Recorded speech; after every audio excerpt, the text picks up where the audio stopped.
kind of mother risks everything for just 2 loaves of bread. In a village ruled by harsh laws, one woman's desperate act sets off a chain of events no one expected. But when the truth is revealed, it shakes the village to its core. Thank you so much for watching and for all your comments. Let me know at the end if you liked the story, and where you're watching from, and why you're following this. The wind howled through the narrow streets of Thornwick, a village nestled in the harsh northern territories of England, where winter arrived early and lingered like an unwelcome guest. The year was 1347, and the land bore the scars of recent skirmishes between neighboring lords, each vying for control over the fertile valleys that stretched beyond the village's stone walls. The sky hung heavy with gray clouds, promising snow before nightfall, and the cold bit through even the thickest wool and fur. In the village square, a crowd had gathered despite the bitter cold. Their breath formed ghostly clouds in the frigid air as they pressed together, some for warmth, others driven by curiosity and the human need to witness judgment being passed. The cobblestones beneath their feet were slick with frost, and the wooden platform at the center of the square stood like a dark monument to the harsh justice that governed their lives. Bound to a wooden post on that platform stood a woman whose beauty had not been diminished by weeks of imprisonment. Her name was Rosalind Blackwood, and even in her current state of despair, she possessed a striking appearance that drew the eye. Her hair, the color of chestnuts in autumn sunlight, fell in tangled waves around her shoulders, no longer braided in the careful manner she had once maintained. Her face, though marked by exhaustion and streaked with dirt, held features that spoke of both strength and gentleness. High cheekbones, a straight nose, and lips that might have smiled often in better times were now pressed into a thin line of resignation. Her eyes, a remarkable shade of green like moss on ancient stones, held a depth of sorrow that seemed to pierce the very souls of those who dared to meet her gaze. She wore a dress that had once been fine, though simple. The fabric was a deep blue wool, now torn and stained, with long sleeves that ended in frayed cuffs. Over her shoulders hung a cloak of brown fur, thin and worn, providing little protection against the elements. The garment had been a gift from her late husband, a skilled carpenter who had died 2 winters past when fever swept through the village. The fur was matted now, and the leather ties that held it closed were cracked with age, but she clutched it around herself as if it were armor against the world's cruelty. At her side stood a small figure that broke the hearts of even the hardest villagers. Her daughter, Emma, barely 5 years old, clung to her mother's torn skirts with tiny hands. The child's face was pale and thin, her cheeks hollow from hunger that had become their constant companion. She wore a ragged dress of gray wool, several sizes too large, likely handed down from some charitable soul who had taken pity on them.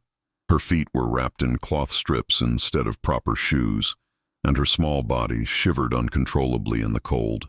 The child's eyes, the same striking green as her mother's, were wide with confusion and fear as she looked between her mother and the stern-faced men who stood in judgment. Lord William Hartley, the village's appointed magistrate, stood before the platform wrapped in luxurious furs of black and silver. His cloak was fastened with a heavy bronze clasp bearing his family's crest, a wolf's head howling at the moon. Beneath the furs he wore a tunic of rich burgundy wool with intricate embroidery along the collar and cuffs, the threads gleaming with hints of gold. A thick leather belt cinched his waist, from which hung a ceremonial sword in a scabbard adorned with brass fittings. His face was hard and weathered, with deep lines carved around his mouth from years of frowning at the world's injustices, real or perceived. His eyes were small and dark, like chips of coal, and they regarded Rosalind with neither sympathy nor particular malice, merely the cold indifference of a man performing an unpleasant duty. Beside Lord Hartley stood Father Benedict, the village priest, a rotund man whose red nose spoke of too much wine consumed by warm fires while others starved. His robes were of fine black wool, clean and well-maintained, with a heavy silver cross hanging from a thick chain around his neck. He held a leather-bound Bible clutched to his chest, his pudgy fingers adorned with rings that caught what little light filtered through the clouds. His expression was one of practiced solemnity, though his eyes occasionally darted to the crowd, gauging their reaction to the proceedings. The village baker, Master Thomas Brennan, stood at the edge of the platform, his face flushed with righteous anger. He was a stocky man with powerful arms developed from years of kneading dough and hauling sacks of grain. He wore a thick apron over a brown wool tunic, both dusted with flour that never quite came clean. His sleeves were rolled up despite the cold, revealing forearms corded with muscle.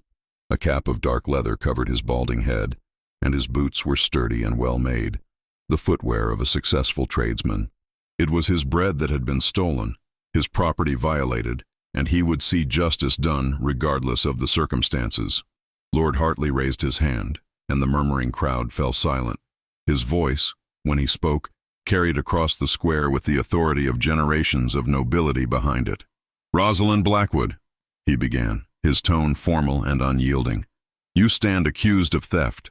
Master Brennan reports that on the evening of November the 15th, you entered his bakehouse and stole 2 loaves of bread. How do you answer to this charge?" Rosalind lifted her head, meeting the magistrate's gaze with a dignity that seemed incongruous with her bedraggled appearance. When she spoke, her voice was clear despite the trembling of her body, carrying a note of defiance that surprised many in the crowd. "I do not deny it, my lord," she said, her words carefully measured. "I took the bread, but I would have you know the circumstances that drove me to such desperate action." Lord Hartley's expression did not change. The circumstances matter little in the eyes of the law. Theft is theft, regardless of one's situation. Do you understand this? "I understand that the law is meant to bring justice," Rosalind replied, her green eyes blazing with an inner fire that seemed to warm the very air around her. "But I wonder if justice can truly be served when those who make and enforce the laws have never known the gnawing pain of true hunger, have never watched their child waste away for want of a single crust of bread." A murmur rippled through the crowd. Some voices held agreement, while others expressed shock at her boldness in speaking so directly to the magistrate. Lord Hartley's jaw tightened, but before he could respond, Master Brennan stepped forward, his face purpling with rage. "Insolent woman!" he shouted, spittle flying from his lips.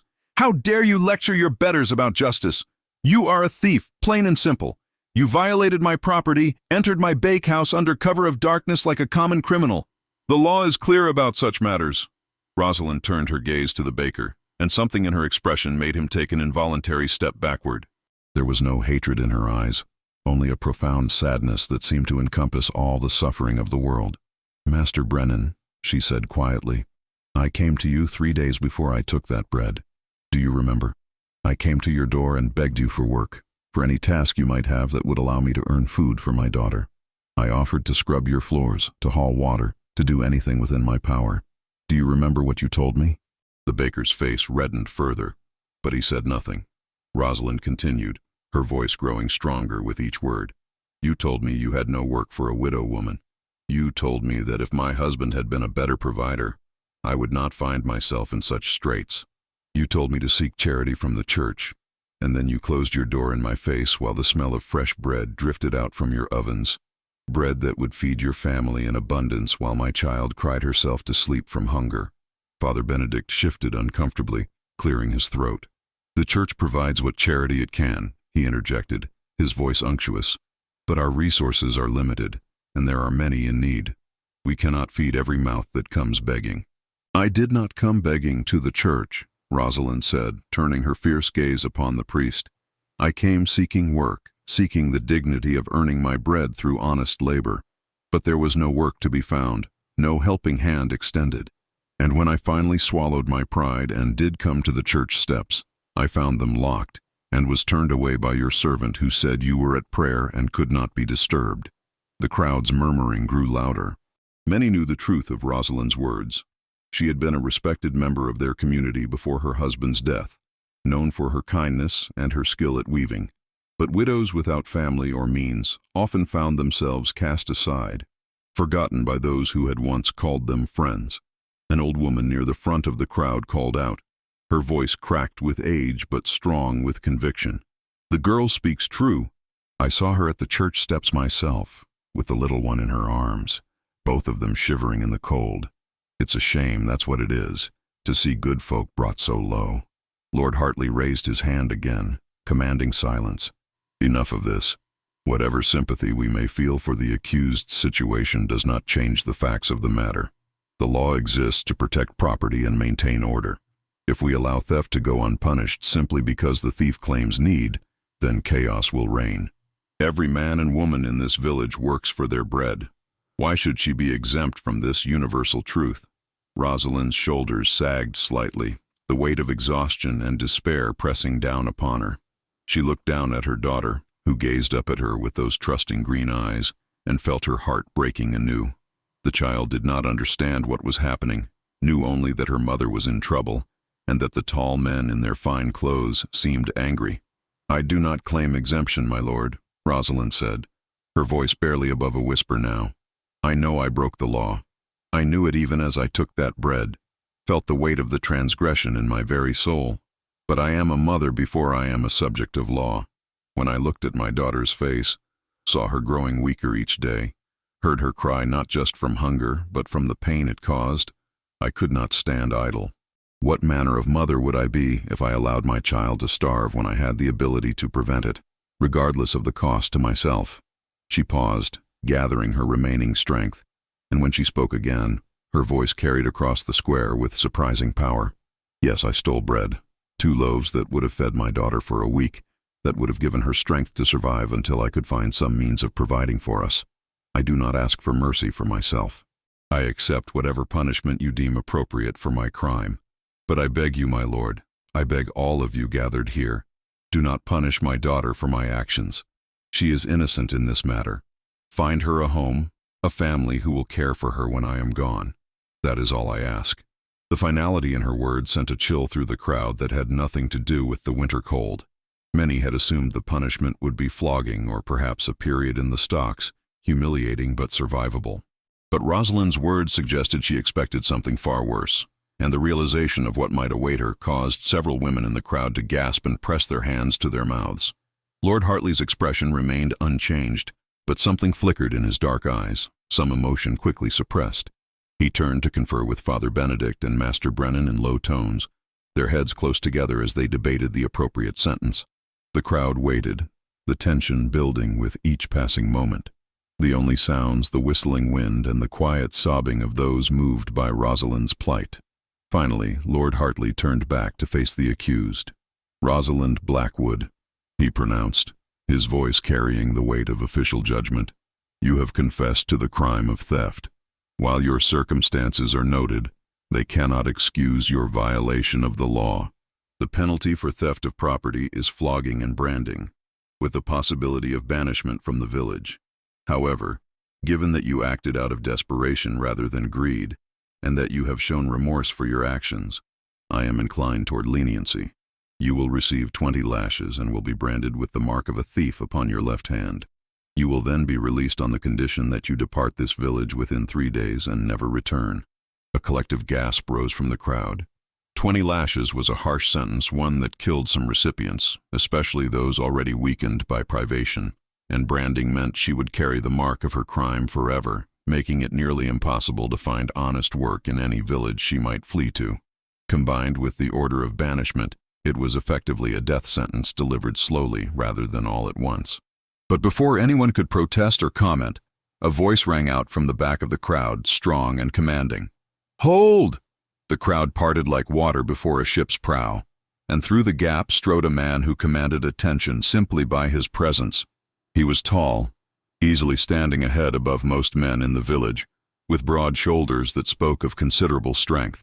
His physique was that of a warrior, muscles evident even beneath the layers of clothing he wore against the cold. He moved with the grace of a predator, each step deliberate and confident. His attire marked him as a man of means, though not of the highest nobility. He wore a long cloak of wolf fur, the pelts gray and silver, fastened at his throat with a clasp of worked iron in the shape of an oak leaf. Beneath the cloak, a tunic of deep forest green wool, finely woven and trimmed with leather along the collar and cuffs. His trousers were of sturdy brown wool, tucked into tall boots of black leather that reached to his knees, the kind worn by men who spent long hours on horseback. A wide belt of tooled leather encircled his waist, from which hung a sword in a scabbard of dark leather reinforced with iron bands. The weapon was clearly well used, the hilt showing the wear of a hand that had gripped it often. His face was striking in its masculine beauty, with strong features that might have been carved from stone by a skilled sculptor. A square jaw shadowed with several days' growth of dark beard high cheekbones, and a straight nose that had been broken at least once and healed slightly crooked, adding character rather than detracting from his appearance. His eyes were a remarkable shade of blue, like the sky on a clear winter's day, and they held an intelligence and intensity that made those who met his gaze feel as though he could see directly into their souls. His hair, dark as a raven's wing, fell to his shoulders in thick waves, pushed back from his face and held in place by the winter wind. This was Sir Marcus Thornfield, a knight in service to Lord Robert of Ashbury, whose lands encompassed Thornwick and several surrounding villages. He had been traveling through on his way to deliver messages to the neighboring county, when he had heard the commotion in the square and decided to investigate. Now, as he approached the platform, every eye turned to him with a mixture of curiosity and apprehension. Lord Hartley's expression shifted from authority to deference as he recognized the knight. "Sir Marcus," he said, inclining his head respectfully, "we did not know you were in the village. How may we serve you?" Sir Marcus's blue eyes swept across the scene before him, taking in the bound woman, the frightened child, the assembled officials, and the restless crowd. When he spoke, his voice was deep and resonant, carrying easily across the square. "I would hear the details of this case before judgment is passed," he said simply. Lord Hartley hesitated for only a moment before nodding deferentially to the knight. "Of course, Sir Marcus. The woman, Rosalind Blackwood, stands accused of theft. She confessed to stealing 2 loaves of bread from Master Brennan's bakehouse. The evidence is clear, and she has admitted her guilt freely." Sir Marcus moved closer to the platform, his boots making solid sounds against the frozen cobblestones. His gaze fell upon Rosalind, and for a long moment their eyes met. She felt something shift in the air between them, a connection she could not name but felt as surely as she felt the rope binding her wrists. The knight's expression was unreadable, but his eyes held none of the cold indifference she had seen in Lord Hartley's face. Instead, there was something that looked almost like recognition, though they had never met before. 2 loaves of bread," Sir Marcus repeated, his voice thoughtful. He turned to Master Brennan, who stood slightly straighter under the knight's scrutiny. "Master Baker, what is the value of 2 loaves of bread in your estimation?" Master Brennan cleared his throat, his earlier bluster somewhat diminished in the presence of the imposing knight. "Well, sir, good bread does not come cheap. There is the cost of grain, the labor of milling and baking, the wood for the fires. I would say 2 loaves represent perhaps 3 days' wages for a common laborer." 3 days' wages, Sir Marcus mused, stroking his bearded chin. "And tell me, Master Brennan, how much bread did you bake that same day the theft occurred?" The baker blinked, confused by the question. I bake 30 loaves each morning, sir, and another 30 in the afternoon when there is demand. Why do you ask?" 60 loaves in total that day, then," Sir Marcus continued. "And how many did you sell?" "All of them, sir. I run a successful business by God's grace." Sir Marcus nodded slowly. "Indeed. So the loss of 2 loaves, while certainly a violation of your property rights, did not leave you or your family wanting for bread or coin, I presume?" Master Brennan's face reddened. "That is not the point, sir. The principle of the matter—" "I understand principles very well, Master Brennan," Sir Marcus interrupted, his voice taking on an edge that made the baker fall silent immediately. "I have fought in battles where principles were all that separated us from barbarism. But I have also learned that sometimes strict adherence to principle without consideration of circumstance can be its own form of injustice." He turned back to Rosalind, and his expression softened almost imperceptibly. "Mistress Blackwood, I would hear your account directly. What brought you to such desperation that you would risk this punishment for 2 loaves of bread?" Rosalind swallowed hard, her throat dry. Something about this man's presence made her feel both safe and vulnerable at once. His eyes held genuine interest in her answer, not the performative curiosity of someone going through the motions of justice. "My husband died 2 winters past, sir," she began, her voice stronger now than it had been. "He was a carpenter, skilled and honest in his work. We were not wealthy, but we had enough. When the fever took him, I was left alone with our daughter Emma. I tried to continue his work, but none would hire a woman for such labor. I took in weaving, mending, whatever work I could find, but it was never enough." She paused, looking down at her daughter, who had hidden her face in her mother's skirts. "This past harvest was poor, as you surely know, sir. Prices for grain rose, and what little coin I had saved dwindled to nothing. I sold everything we owned of value. My husband's tools, our good blankets, even my wedding ring. Still, it was not enough. Emma grew thinner each day. I watched her fade before my eyes, and I felt powerless to stop it. Sir Marcus listened intently, his blue eyes never leaving her face. "And you sought help from the village?" "I did, sir.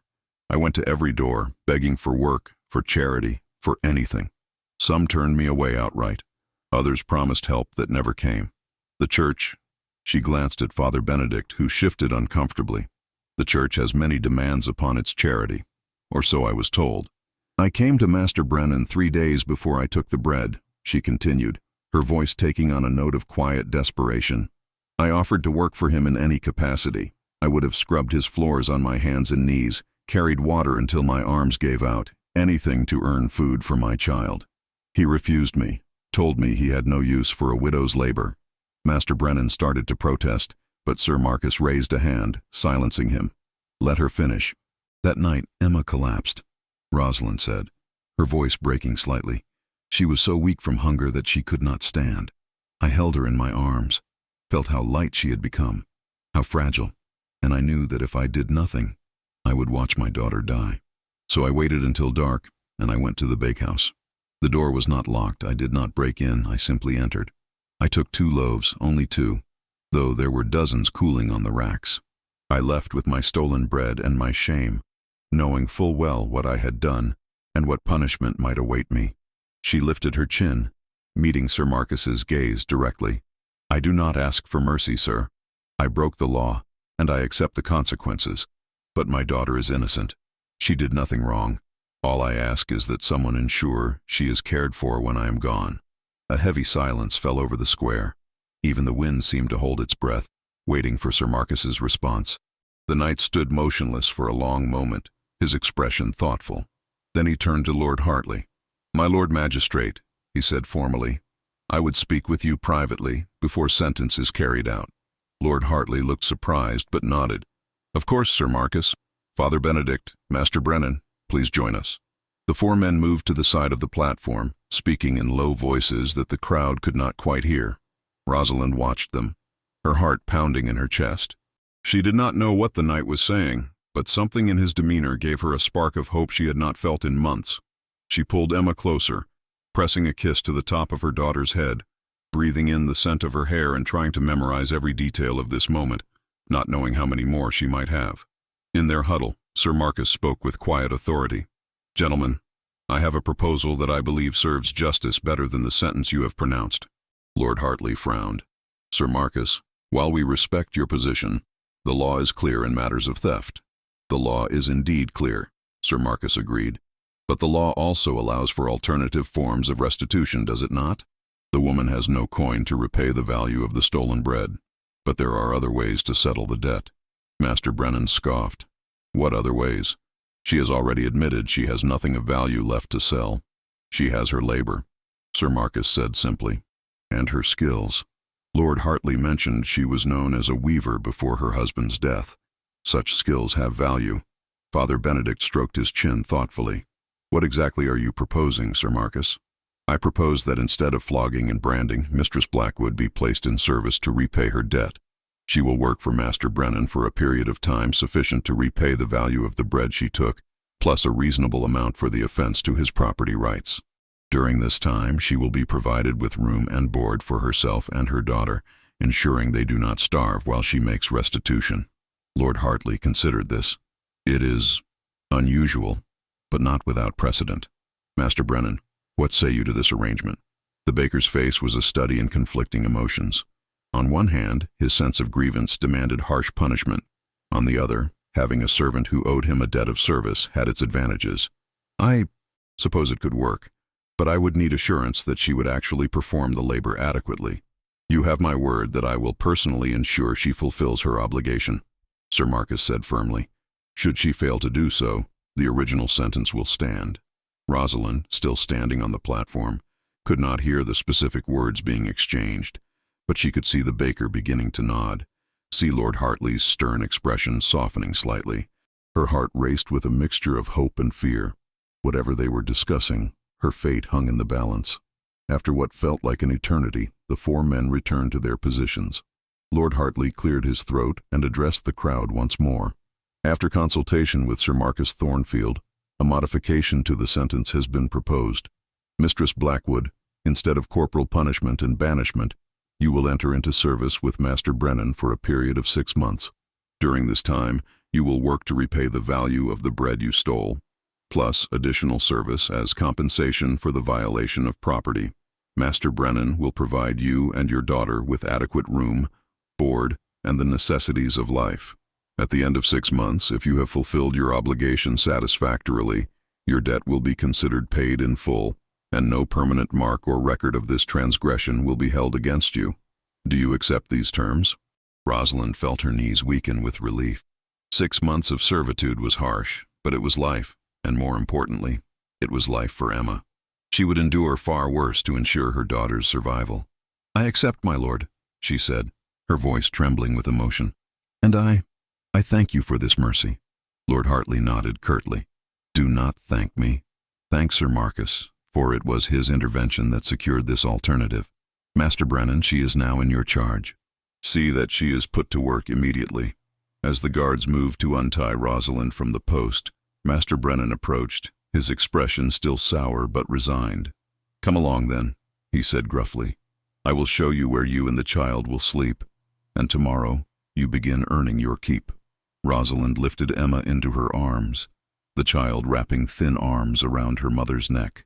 As she stepped down from the platform, her legs shaky from having stood bound for so long, she found herself face to face with Sir Marcus. Up close, he was even more imposing, towering over her small frame. But his eyes were kind as he looked at her, and then at the child in her arms. "Thank you, sir," Rosalind said quietly, her green eyes glistening with unshed tears. "You have saved our lives. I do not know how I can ever repay such kindness." Sir Marcus's expression was unreadable, but something flickered in his blue eyes, an emotion she could not quite identify. "Repay it by living well, Mistress Blackwood, and by raising your daughter to be as brave and determined as her mother." Before Rosalind could respond, Master Brennan called impatiently from across the square. She gave Sir Marcus one last grateful look before hurrying after the baker, Emma's head resting on her shoulder.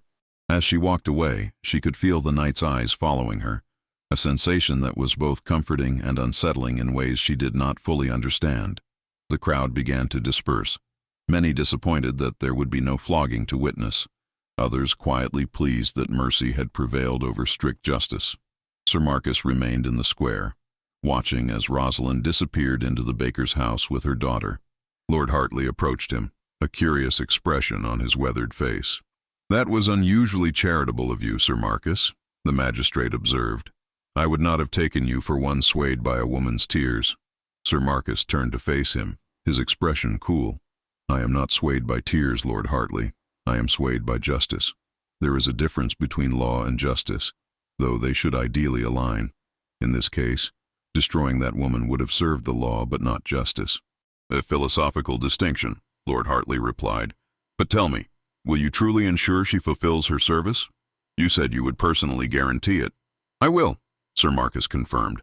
"I have business in the neighboring county that will keep me in this region for the next several months.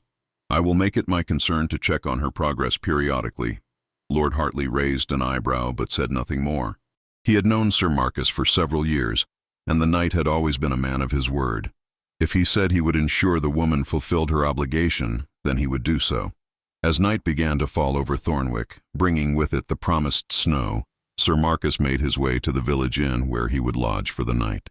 But his thoughts were not on the warm fire and hot meal that awaited him. Instead, he found himself thinking of green eyes filled with determination and desperation, of a small child clinging to her mother's tattered skirts, and of the strange feeling that had stirred in his chest when Rosalind Blackwood had met his gaze on that platform. He had told Lord Hartley that his decision had been based solely on justice, and that was mostly true. But there was something else, something he could not quite name.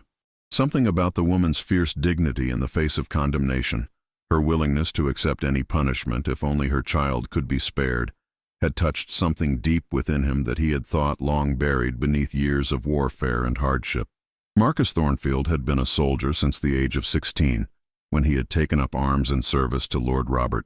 He had fought in countless skirmishes, had seen men die in ways both quick and agonizingly slow, had himself dealt death to those who stood against his lord's interests.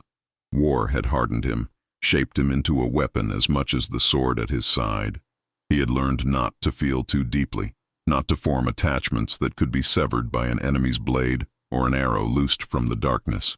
He had known women, of course. There had been brief encounters in various towns and villages, fleeting pleasures that meant nothing and were forgotten as soon as he rode on to the next battle. There had even been a few who had hoped to capture his interest more permanently, daughters of lesser nobles who saw in him a potential husband of suitable rank and means.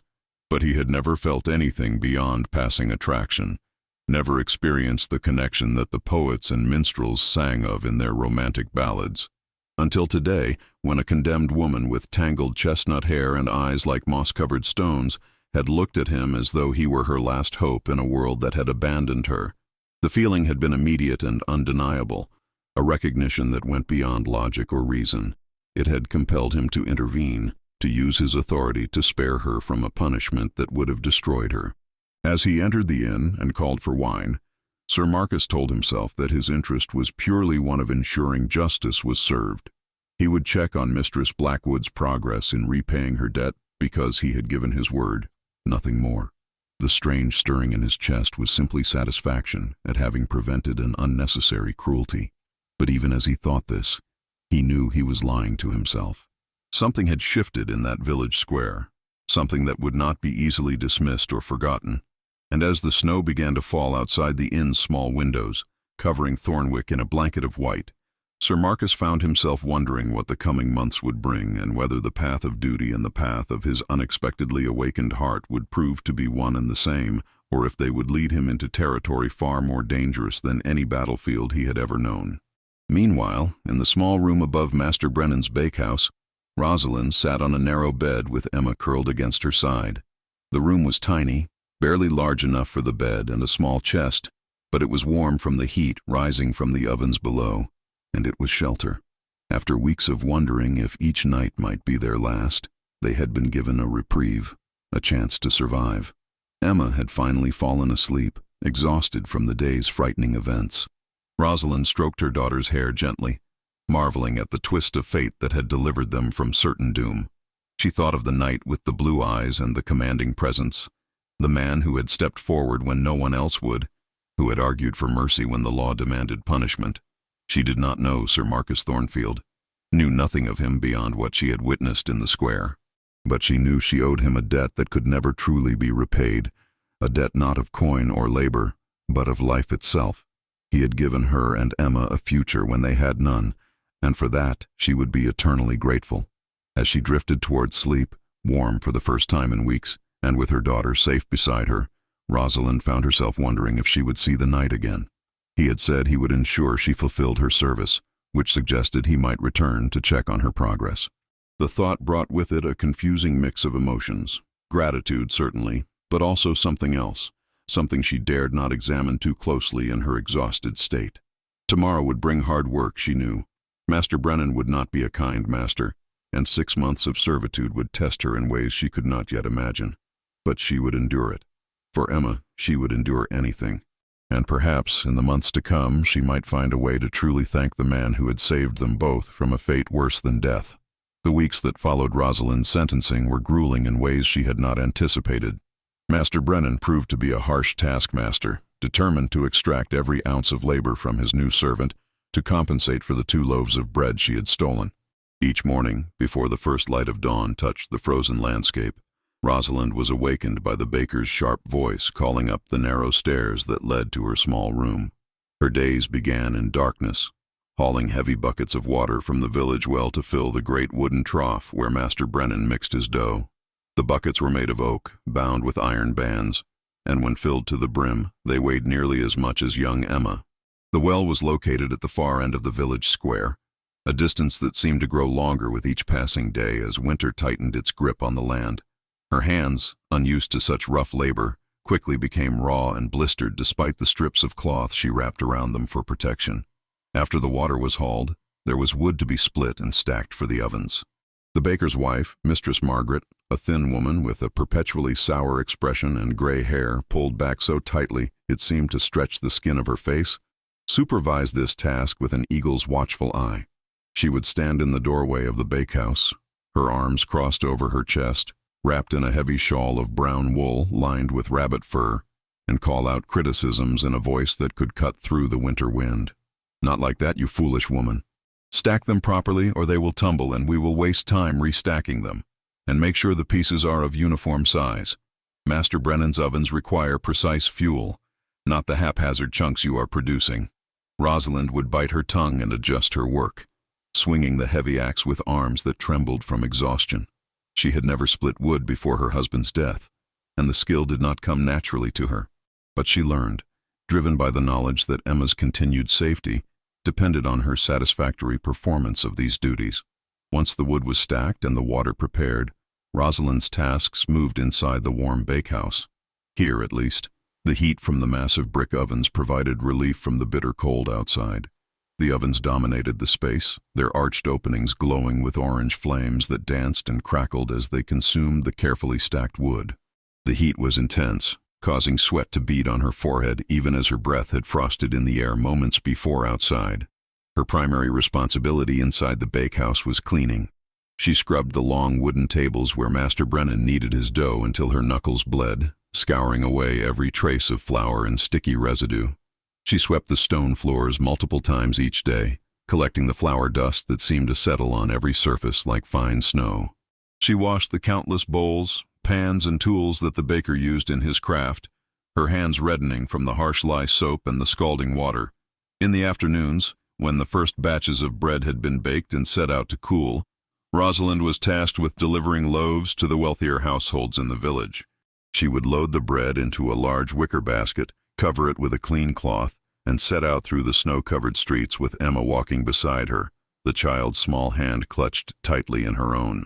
These delivery rounds provided Rosalind with her first real understanding of the village's social hierarchy and the complex web of relationships that governed daily life in Thornwick. The wealthy merchants lived in substantial homes of stone and timber, with thick thatched roofs and real glass windows that caught the weak winter sunlight.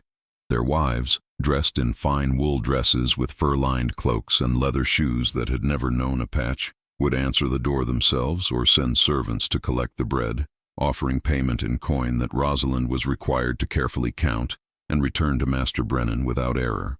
Some of these women treated her with a distant kindness, acknowledging her situation with sympathetic expressions, but maintaining the careful distance that separated the respectable from the condemned. Others looked at her with barely concealed contempt, their eyes lingering on her worn dress and cracked hands, their voices cold as they counted out the exact payment without a word of greeting or farewell. It was during one of these afternoon deliveries, 3 weeks after her sentencing, that Rosalind encountered Sir Marcus again. She had just left the home of a prosperous wool merchant, the basket considerably lighter now that most of the bread had been distributed, when she heard the distinctive sound of a horse's hooves on the cobblestones behind her. She turned to see the knight approaching on a magnificent destrier, a war horse of impressive size with a coat the color of midnight. The animal's breath created great clouds of vapor in the cold air, and its hooves struck the stones with a rhythmic power that spoke of barely restrained strength. Sir Marcus sat the horse with the easy confidence of a man born to the saddle, his posture straight and commanding, even in the simple act of riding through a village street. He was dressed much as he had been on the day of her sentencing, though his cloak was now a deep charcoal gray, rather than the wolf fur one he had worn before. Beneath it, she could see a tunic of dark blue wool, finely made, with leather reinforcements at the shoulders and elbows. His sword hung at his side, the hilt wrapped in worn leather that showed the marks of frequent use.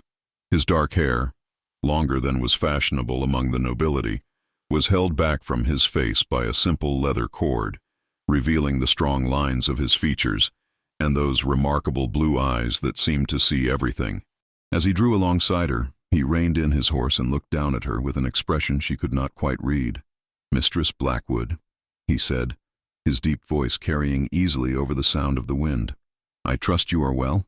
Rosalind felt suddenly conscious of her appearance. Her dress, which had been threadbare to begin with, was now stained with flour and damp from the snow.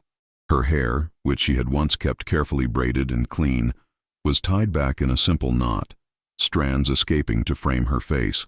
Her hands, clutching the basket handle, were red and rough, the nails broken from her labor. "Sir Marcus," she replied, dropping into an awkward curtsy that was made more difficult by Emma, clinging to her skirts and the basket weighing down one arm. "I am as well as can be expected, given the circumstances." He dismounted in one fluid motion, landing on the cobblestones with surprising grace for a man of his size. Up close, she was reminded of just how tall he was, how his presence seemed to fill the space around them. He looked at Emma, who peered out from behind her mother with wide, curious eyes. "And this must be your daughter," he said, his voice softening slightly. "What is your name, little one?" Emma pressed closer to Rosalind but managed to whisper, "Emma, sir." A smile touched the corner of Sir Marcus's mouth, transforming his stern features into something warmer, almost gentle. "A fine name. Tell me, Emma, are you taking good care of your mother?" The child nodded solemnly. "I try, sir. I help her when I can." "I am certain you do," Sir Marcus replied. Then, turning his attention back to Rosalind, his expression grew more serious. "I have come to check on your progress, as I promised Lord Hartley I would. How does Master Brennan treat you?" Rosalind hesitated. The truth was that Master Brennan worked her from dawn until well past dark, that the tasks he assigned were often beyond her strength, that both he and his wife seemed to take a certain pleasure in reminding her of her status as a criminal working off a debt. But she also knew that complaining might make her situation worse, might give the baker an excuse to claim she was not fulfilling her obligation and demand the original punishment be reinstated. "He works me hard," she said carefully, choosing her words with precision, "but no harder than is necessary to repay what I owe. I have no complaints, sir." Sir Marcus studied her face, and she had the distinct impression that he saw through her careful diplomacy to the truth beneath. His blue eyes narrowed slightly, taking in the evidence of her exhaustion. The shadows under her eyes, the way she shifted her weight from one foot to the other, as though standing still caused her pain, the barely perceptible trembling in her hands from fatigue. "Show me your hands," he said suddenly. Rosalind blinked in surprise. "Sir, your hands," he repeated. "Show them to me." Reluctantly, she set down the basket and held out her hands. Even in the weak winter light, the damage was evident. Her palms were covered with blisters, some fresh and angry-looking, others broken and weeping. Her fingers were red and swollen from the cold water and harsh soap, the knuckles scraped raw from scrubbing. Her nails were broken to the quick, rimmed with dirt that no amount of washing seemed to fully remove. Sir Marcus's jaw tightened as he examined her hands, though he did not touch them. "This is excessive," he said, his voice hard. "You are being worked beyond reasonable measure." "I can endure it," Rosalind said quickly, pulling her hands back and tucking them against her sides. "Please, sir, do not intervene. If you speak to Master Brennan, he will only become more resentful, and it will go harder for me. I can bear this. I must bear this for Emma's sake." For a long moment, Sir Marcus said nothing. He stood there in the snow-dusted street, a figure of power and authority, clearly wrestling with some internal debate. Finally, he spoke, his voice measured and controlled. "I gave my word that I would ensure you fulfilled your obligation properly, but I also implicitly promised that the terms of your service would be fair. This," he gestured at her hands, at her exhausted frame, "this is not fair. It is exploitation masquerading as justice." "It is survival," Rosalind countered, her green eyes meeting his blue ones with surprising fierceness. "Before you intervened, I faced flogging, branding, and banishment. I would likely be dead now, frozen in some ditch on the road to nowhere, with Emma orphaned or dead beside me. Instead, I am alive, my daughter is fed and warm, and in a few more months this will all be behind us. I will not risk that for the sake of comfort." Sir Marcus looked at her for a long moment, and something shifted in his expression. The hardness faded, replaced by something that looked almost like admiration.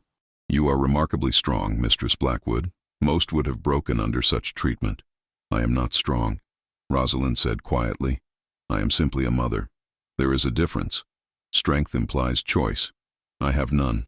I do what I must because the alternative is unthinkable." A silence fell between them, broken only by the sound of the wind whistling between the buildings and the distant barking of a dog. Emma, sensing the tension in the conversation, pressed closer to her mother, her small face worried. Sir Marcus seemed about to speak when a voice called out from down the street, "Rosalind, why are you dawdling? There is work to be done." They turned to see Mistress Margaret standing in the doorway of the bakehouse, her thin frame silhouetted against the warm glow from within. Even from this distance, her disapproval was palpable, her sharp eyes taking in the scene before her with evident displeasure. "I must go," Rosalind said, quickly retrieving her basket. "Please, Sir Marcus, I beg you not to speak to Master Brennan about this. Let me finish my service in peace." Before he could respond, she hurried away, Emma trotting alongside her, leaving Sir Marcus standing alone in the street with his horse. He watched her go, watched the way she held her head high despite her exhaustion, the way she kept one hand on Emma's shoulder in a gesture that was both protective and reassuring. When she reached the bakehouse, Mistress Margaret stepped aside to let her enter, but not before casting a suspicious glance back at the knight.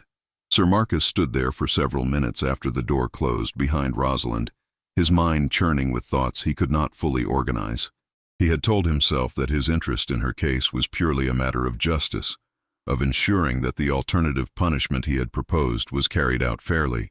But standing there in the cold, having seen the evidence of her suffering written in the raw flesh of her hands and the exhaustion in her eyes, he could no longer deny that there was something more. He was drawn to her in a way he had never experienced before. It was not merely her physical beauty, though he could not deny that even in her current state of hardship, she possessed a loveliness that took his breath away. It was something deeper, her courage, her determination, her fierce love for her daughter, the dignity she maintained even when reduced to servitude. She reminded him of the oak trees that grew on his lord's estate, bending before the storm but never breaking, their roots running too deep to be torn from the earth. This realization troubled him deeply. Sir Marcus had built his life around duty, loyalty, and the discipline of a warrior. He had no time for romantic entanglements, no place in his existence for the softness that love required. He served Lord Robert faithfully, rode where he was commanded, fought when necessary, and asked for nothing more than the opportunity to prove his worth through his actions. But Rosalind Blackwood, with her moss-green eyes and her unbreakable spirit, had somehow slipped past his carefully constructed defenses. The thought of her suffering at the hands of the baker and his shrewish wife filled him with an anger that surprised him with its intensity. He wanted to storm into that bakehouse, to demand better treatment for her, to use his authority to ease her burden. Yet he also understood that she was right. His intervention, however well-intentioned, could make her situation worse. Master Brennan was a petty man who would likely take any criticism as a personal affront and find subtle ways to make Rosalind pay for his humiliation. The 6 months of her service would pass more quickly if he did not interfere, if he allowed her to complete her obligation without complication. But that did not mean he had to stay away entirely. He could check on her progress, as he had promised. He could ensure from a distance that she and Emma were surviving. And when her service was complete, when she was free again, then perhaps he might allow himself to explore these unexpected feelings, to see if what he felt was merely a passing attraction, or something with the potential to become more. With this decision made, Sir Marcus mounted his horse and rode out of Thornwick, heading for Lord Robert's manor where he would report on his mission to the neighboring county. But as he rode, his thoughts remained in that village square, in a small room above a bakehouse where a woman and her daughter fought daily for survival, where courage and love proved stronger than the harshest winter or the cruelest circumstance. That night, as Rosalind lay beside Emma in their narrow bed, listening to her daughter's soft breathing and feeling the warmth rising from the ovens below, she found her own thoughts returning to the encounter in the street. She thought of how Sir Marcus had looked at her damaged hands, the anger that had flashed in his blue eyes, the concern that had softened his stern features. She thought of how he had smiled at Emma, how that smile had transformed his face into something almost boyish despite the hardness that war had carved into him. She told herself that she was grateful for his intervention on the day of her sentencing, nothing more, that any attraction she might feel was simply the natural response of someone who had been saved from destruction, a confused mingling of gratitude and relief that would fade with time. She had no business entertaining romantic thoughts about a knight in service to a lord, a man so far above her station that even in her former life as a carpenter's wife, he would have been beyond her reach. But despite these rational thoughts, she could not deny the flutter in her chest when she recalled the way he had looked at her, the gentleness in his voice when he spoke to Emma, the protective anger he had shown at her treatment. It had been a long time since anyone had cared about her welfare, since anyone had looked at her as though she mattered as more than simply a burden or a criminal or a source of labor. As sleep finally claimed her, Rosalind's last conscious thought was a silent prayer that she would see Sir Marcus again, even as she told herself that such wishes were foolish and dangerous, the kind of hope that could only lead to heartbreak for a woman in her position. Winter deepened its hold on Thornwick as January gave way to February, bringing with it storms that buried the village under thick blankets of snow and sent temperatures plummeting to levels that made even the hardiest villagers retreat to their hearths. The wind howled through the narrow streets like a living thing, rattling shutters and finding every gap in wall and door, carrying with it a cold so intense it seemed to steal the breath from one's lungs. For Rosalind, the brutal weather brought both hardship and unexpected respite. The snow made her outdoor tasks nearly impossible. The well froze solid for days at a time, requiring Master Brennan to melt snow for water, and the woodpile became buried under drifts that took hours to clear. But the harsh conditions also meant fewer customers ventured out to buy bread, which reduced the bakehouse's production and, consequently, some of Rosalind's more grueling duties. She spent more time indoors during these bitter weeks, assigned tasks that kept her near the warmth of the ovens. Mistress Margaret, despite her generally sour disposition, seemed to possess enough practical sense to understand that allowing her only servant to freeze to death would be counterproductive. She set Rosalind to work mending the household's linens, a task that required skill with a needle but could be performed while sitting near the fire. It was during one of these rare moments of relative comfort, sitting on a low stool with a basket of mending beside her, while Emma played quietly with a crude doll fashioned from scraps of cloth, that Rosalind heard the sound of horses in the street outside. The sound was unusual enough, few travelers braved the roads in such weather, that both Mistress Margaret and Rosalind looked up from their work. The baker's wife moved to the small window, peering out through the thick glass that was clouded with frost. Her thin lips pressed together in a line of displeasure. "It is that night again," she said, her tone suggesting she found this development highly irregular. "Sir Marcus, what business could he possibly have here in the middle of such a storm?" Rosalind's heart leaped in her chest, though she forced her expression to remain neutral. It had been nearly a month since their encounter in the street, and she had begun to think she would not see him again until her service was complete. She had told herself this was for the best, that his absence made it easier to focus on her work and not indulge in foolish fantasies. But now, knowing he was outside, she felt a flutter of anticipation she could not entirely suppress. There was a heavy knock at the door, and Master Brennan emerged from the bakehouse proper, wiping flour from his hands onto his apron. He shot a suspicious glance at Rosalind before crossing to open the door. A blast of frigid air swept into the room, carrying with it swirling snowflakes and the towering figure of Sir Marcus. The knight had to duck slightly to clear the door frame, and when he straightened inside, he seemed to fill the modest room with his presence. He was bundled against the cold in a heavy cloak of thick wool lined with fur, the hood thrown back to reveal his dark hair dusted with snow. Ice crystals clung to his beard, and his cheeks were reddened from the wind, but his blue eyes were as sharp and alert as ever. "Master Brennan," he said, his deep voice formal, but carrying an undertone of authority that made the baker straighten instinctively. "I apologize for the intrusion in such weather, but I have come to check on the progress of Mistress Blackwood's service, as I promised Lord Hartley I would do."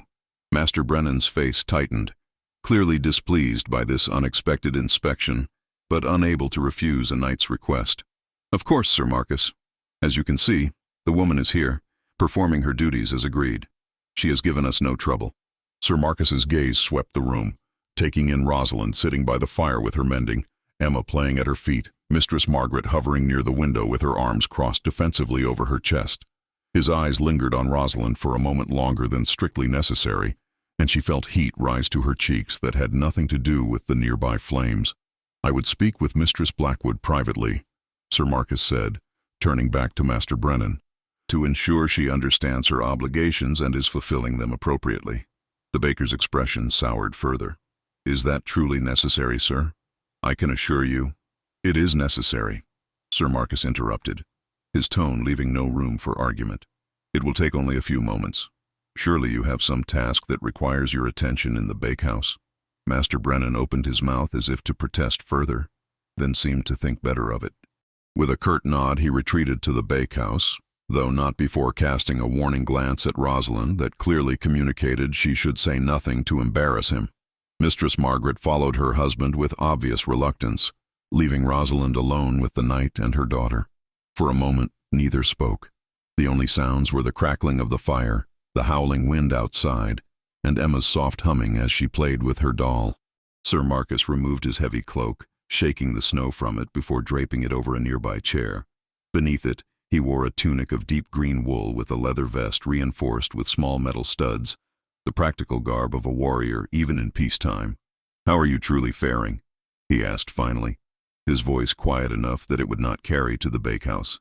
"And I want the truth this time, not the careful words you offered me in the street."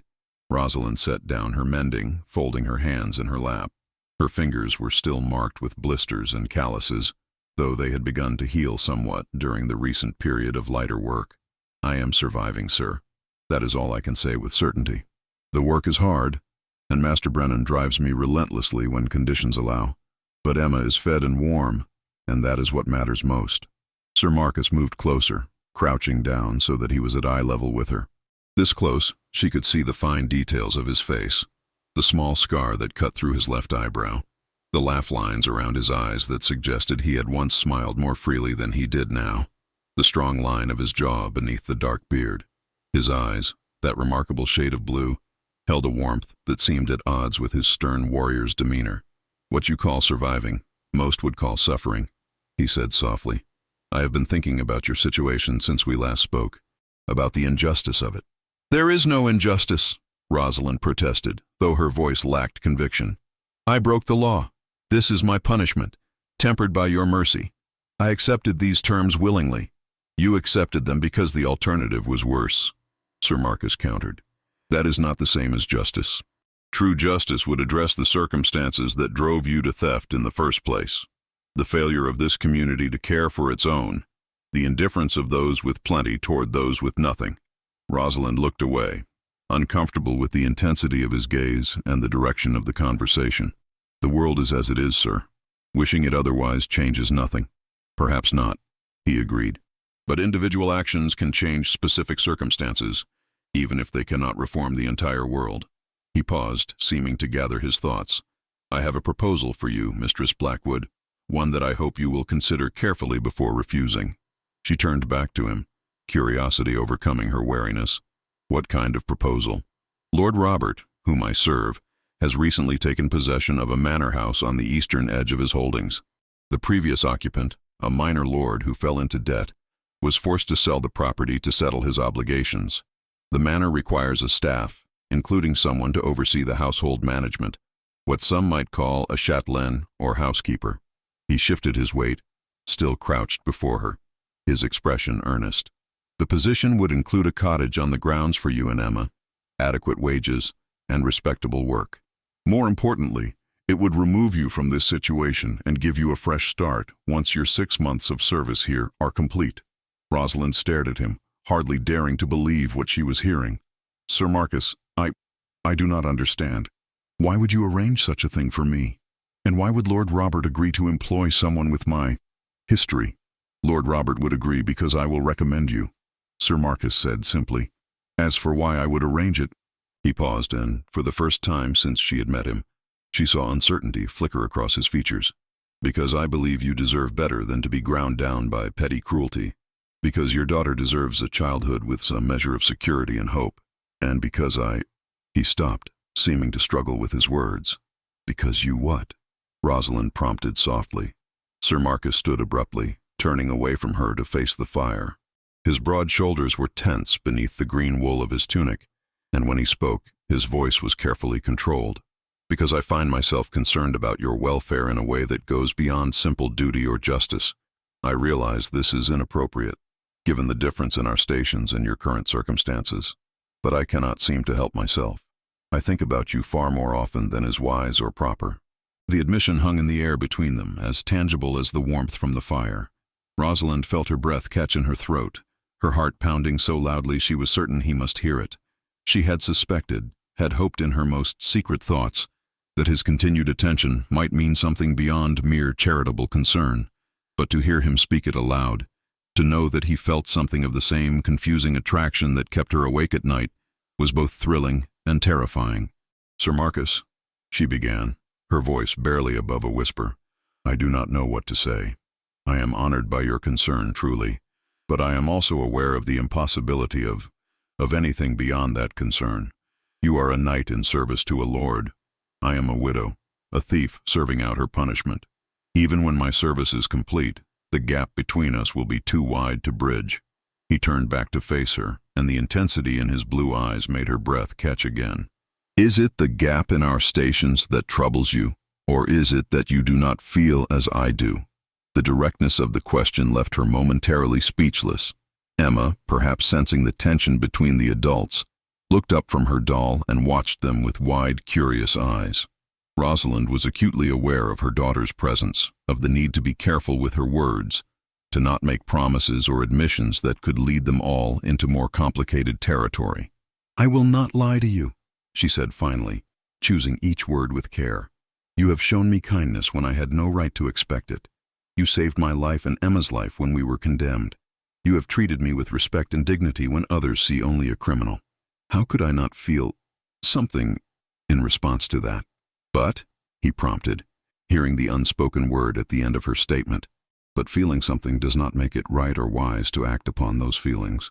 She continued, "I have Emma to think of.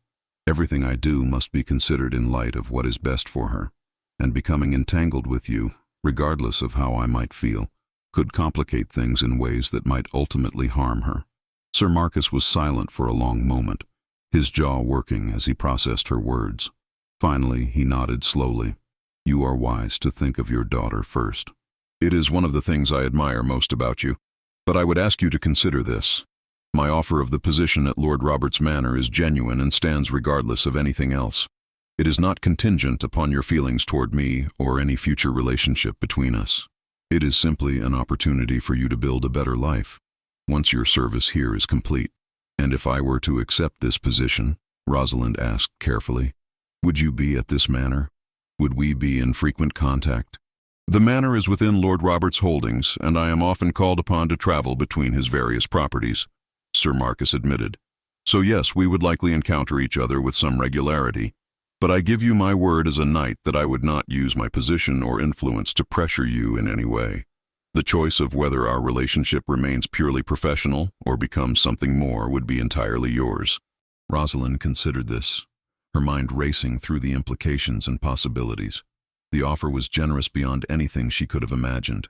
A position as housekeeper in a manor house with a cottage and wages would give her and Emma security they had never known even in the best days of her marriage.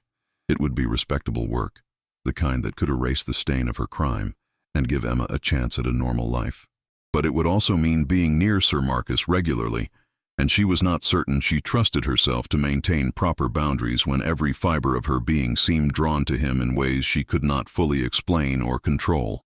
She had been alone for 2 years since her husband's death, had grown accustomed to independence and self-reliance. The thought of allowing herself to depend on anyone, to open her heart to the possibility of love and all the vulnerability that entailed, was frightening in its intensity. "I will think about your offer," she said finally, "and I thank you for it, regardless of whether I ultimately accept. But I cannot give you an answer now. I have 3 months remaining in my service to Master Brennan. Much can change in that time." "I understand," Sir Marcus said, though she could see the disappointment in his eyes. "I will not press you further, but know that the offer remains open and that I will continue to check on your welfare during the remainder of your service. Not because I expect anything from you, but because I cannot in good conscience simply walk away and leave you to endure this alone." Before Rosalind could respond, the door to the bakehouse opened and Master Brennan emerged, his expression suspicious as he looked between the knight and his servant. "Is your inspection complete, Sir Marcus? Only we have work that needs doing, and the woman has already been idle too long." Sir Marcus's expression hardened as he turned to face the baker. "Indeed, I have confirmed what I needed to know. Mistress Blackwood appears to be fulfilling her obligations adequately, and you appear to be providing the basic necessities as agreed. I will return in another month to check on the progress once more." He retrieved his heavy cloak, swirling it around his shoulders and fastening the clasp at his throat. As he moved toward the door, he paused beside Rosalind's stool, looking down at her with an expression that held both promise and restraint. "Think on what we discussed," he said quietly, his words meant for her ears alone. "And remember that you do not have to face the future alone, unless that is truly what you wish." Then he was gone, ducking through the doorway and out into the swirling snow, leaving Rosalind sitting by the fire with her heart in turmoil and her daughter tugging at her sleeve, asking who the big man was and why he made Mother look so strange. That night, after Emma had fallen asleep and the house had grown quiet save for the crackling of the dying fire in the bakehouse ovens, Rosalind lay awake in the darkness and allowed herself to truly examine the feelings she had been trying so hard to suppress. She thought of the way Sir Marcus looked at her, as though she were something precious rather than something broken. She thought of his strength, not just the obvious physical power, but the strength of character that allowed him to show compassion in a world that often rewarded cruelty. She thought, too, of the life he was offering her, not just the practical security of a position and a cottage, but the possibility of something more, the possibility of being seen, truly seen by someone who valued her for herself, rather than for what she could provide. The possibility of love, that most dangerous and wonderful of human experiences, that she had thought lost to her forever when her husband died. But with these thoughts came fear, fear of being hurt, fear of making the wrong choice for Emma, fear of allowing herself to hope only to have that hope crushed. She had survived by keeping her expectations low, by accepting hardship as her lot and enduring it with as much dignity as she could muster. Opening herself to the possibility of happiness meant also opening herself to the possibility of devastating loss. As she finally drifted towards sleep, Rosalind made a decision. She would finish her service to Master Brennan with the same determination that had carried her through these difficult months. She would work hard, keep her head down, and give no one reason to extend her punishment or complicate her situation. And when those 6 months were complete, when she was free once more to make her own choices, then she would decide whether to accept Sir Marcus's offer and everything that acceptance might entail. But in her heart, in the part of herself she could not quite control or suppress, she already knew what her answer would be. The question was whether she would have the courage to speak it aloud when the time came, or whether fear would silence her and send her fleeing to some distant village where she could bury her feelings along with her hopes for a better future. The snow continued to fall outside, blanketing Thornwick in white silence, as if the world itself was holding its breath, waiting to see what choices would be made and what consequences would follow. The weeks following Sir Marcus's winter visit brought a subtle shift in the atmosphere of the bakehouse, though Rosalind could not say precisely what had changed. Master Brennan remained as demanding as ever, his sharp voice calling her to tasks from dawn until well past dark. Mistress Margaret continued to supervise with her eagle-eyed scrutiny, finding fault in even the most perfectly executed chores. Yet somehow, the burden felt lighter, as though the knowledge that someone cared about her welfare had given Rosalind a reservoir of strength she had not known she possessed. March arrived with the first tentative signs of spring. The bitter cold began to ease, though frost still painted the windows each morning, and snow lingered in the shadowed corners where sunlight never reached. The days grew incrementally longer, and with the improved weather came an increase in the bakehouse's business. Farmers from the surrounding countryside ventured into Thornwick to sell their stores of winter grain and purchase supplies for the coming planting season, and all of them seemed to require fresh bread for their journeys home. This meant more work for Rosalind, but she welcomed it. The labor kept her mind occupied, leaving little time for the confusing tangle of emotions that threatened to overwhelm her whenever she allowed herself to think about Sir Marcus and his offer. She threw herself into her duties with renewed vigor, determined to prove that she could fulfill her obligation without faltering. It was during one of these busy market days, with the village square crowded with farmers and merchants, their carts laden with goods and their voices raised in haggling and gossip, that trouble arrived in Thornwick. Rosalind was in the square delivering bread to several of the visiting farmers when she heard the thunder of many horses approaching from the south road. The crowd fell silent as a company of armed men rode into the square, their horses' hooves striking the cobblestones with ominous rhythm. There were perhaps 20 of them, all wearing similar attire, leather armor reinforced with metal studs, cloaks of muddy brown, and expressions of hard-bitten menace.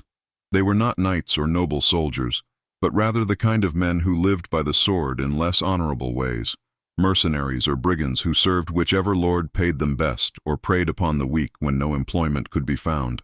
At their head rode a man who was clearly their leader. He was large and thick-bodied, with a face that had been handsome once but was now marked by violence and excess. A scar ran from his left temple down to his jaw, twisting his mouth into a permanent sneer. His eyes were small and dark, constantly moving, assessing everything and everyone for potential threat or opportunity. He wore better armor than his men, with a breastplate of blackened steel over a tunic of dark red wool, and at his side hung a sword that looked well used and deadly. This was Thomas Blackthorne, a mercenary captain who had once served Lord Robert, but had been dismissed for excessive cruelty toward the peasants in his charge. Since then, he had gathered a company of similarly disposed men, and hired themselves out to various minor lords engaged in the petty territorial disputes that plagued the region. Word of his activities had reached even Thornwick, carried by traveling merchants who spoke in hushed voices of villages plundered, women violated, and men killed for the crime of resistance. Now, as Blackthorne surveyed the market square with those predatory eyes, Rosalind felt a chill that had nothing to do with the lingering winter cold. She pulled Emma closer, wrapping her arms around her daughter protectively, and began to edge toward the relative safety of the bakehouse. "Good people of Thornwick!" Blackthorne's voice boomed across the square, silencing the nervous murmuring that had risen among the crowd. "I bring greetings from Lord Gerald of Westmarch, who has claim to these lands and requires your acknowledgement of his authority." This announcement sent a ripple of confusion through the assembled villagers.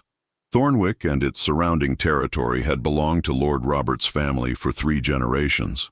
No one had ever heard of Lord Gerald of Westmarch, and the notion that he might have legitimate claim to the area was absurd on its face. Lord Hartley, the magistrate, stepped forward from where he had been overseeing a dispute between 2 farmers. His weathered face was set in stern lines, but Rosalind could see the concern in his eyes. He was a man of law and order, but he was also no fool. 20 armed men against a village of farmers and tradesmen was not a battle that could be won by righteous indignation alone. "I know of no Lord Gerald," Hartley said carefully, his voice steady despite the danger. "These lands belong to Lord Robert of Ashbury, as they have for many years. If this Lord Gerald believes he has claim, he must present his case through proper legal channels, not through armed intimidation." Blackthorne laughed, a harsh sound without humor. "Legal channels? How quaint. Lord Gerald has no time for the tedious processes of law. He prefers more direct methods of establishing his authority." He gestured to his men, who had begun to spread out through the square, their hands resting meaningfully on their sword hilts. "We will be staying in your village for a time, good people. You will provide us with lodging, food, and whatever else we require. Those who cooperate will find us reasonable masters. Those who resist—" He left the threat unfinished, but his meaning was unmistakably clear. The villagers exchanged frightened glances, but no one dared to openly protest. Rosalind felt her heart pounding as one of Blackthorne's men began moving through the crowd, pointing at various buildings and assigning them to different soldiers for lodging. When his gaze fell upon the bakehouse, with its warm glow and the smell of fresh bread drifting from within, his scarred face broke into a grin. "You there?"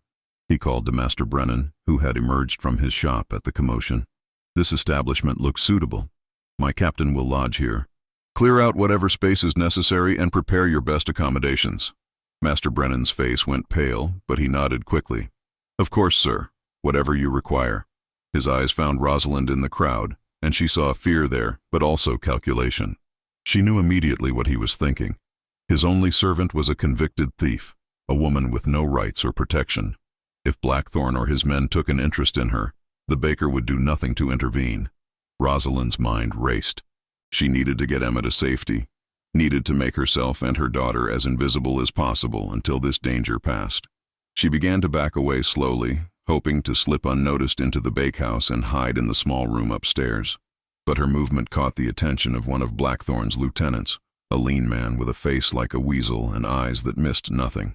"Captain," he called out, pointing directly at Rosalind. "There's a pretty one trying to slip away." Blackthorne's gaze swung toward her, and Rosalind felt as though she had been pinned by a predator's stare. His small eyes traveled over her slowly, taking in her worn dress, her tangled hair, the way she held Emma protectively against her side. Something ugly twisted his scarred features into an expression that made her stomach turn with dread. "Indeed," he said, dismounting from his horse with surprising agility for a man of his bulk. He crossed the square toward her, his boots striking the cobblestones with heavy authority, his men falling silent to watch what their captain would do. "Come here, woman. Let me have a proper look at you." Rosalind stood frozen, every instinct screaming at her to run, but knowing that flight would only make things worse. Emma whimpered against her skirts, sensing her mother's fear.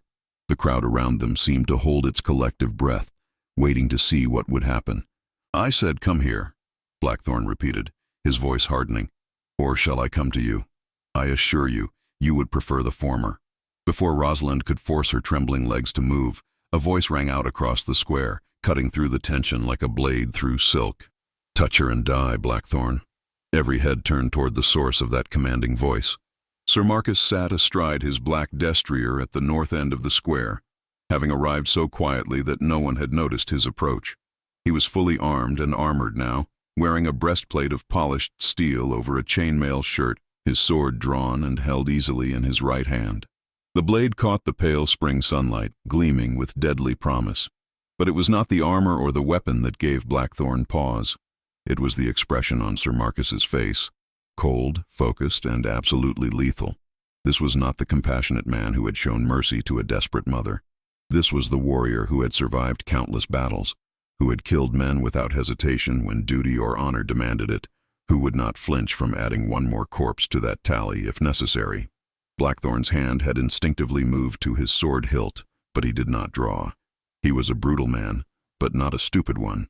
He knew Sir Marcus by reputation, knew that the knight was one of Lord Robert's most trusted and capable warriors, knew that he had single-handedly turned the tide of more than one skirmish through sheer skill and ferocity. "Sir Marcus," Blackthorn said, forcing his voice into a semblance of civility, "this is unexpected. I was not aware you were in the area." "Clearly," Sir Marcus replied, urging his horse forward at a slow walk, the great beast's hooves striking the cobblestones with measured rhythm. "Otherwise, you would not have been foolish enough to bring your rabble into Lord Robert's territory, making threats and claims in the name of a lord who, to my knowledge, does not exist. Lord Gerald is quite real, I assure you," Blackthorn protested, though something in his tone suggested he knew the claim was thin. "He has documentation of his rights to these lands. Then he can present that documentation to Lord Robert through proper channels," Sir Marcus said, bringing his horse to a stop between Blackthorn and Rosalind. From her position behind the knight, she could see the tension in his shoulders, the readiness in every line of his body. "Until such time as Lord Robert acknowledges this claim, these lands remain under his protection, and I am his sworn man. Which means any threat to these people is a threat to my lord's interests, and therefore to me personally." The two men stared at each other, the air between them crackling with potential violence. Blackthorn's mercenaries had begun to spread out, hands on weapons, but Sir Marcus seemed unconcerned by being outnumbered. His blue eyes never left Blackthorn's face, and his sword remained steady in his grip. "You are one man against 20, Blackthorn said finally. "Skilled, certainly, but even you cannot prevail against such odds." "Perhaps not," Sir Marcus agreed, "but I guarantee I will kill you before your men bring me down, and then they will be leaderless, facing Lord Robert's wrath when he learns that his lands were invaded and his knight was slain. Do you think they will stand and fight then? Or will they scatter like the cowards they are, leaving your corpse to rot in this square as a warning to others?"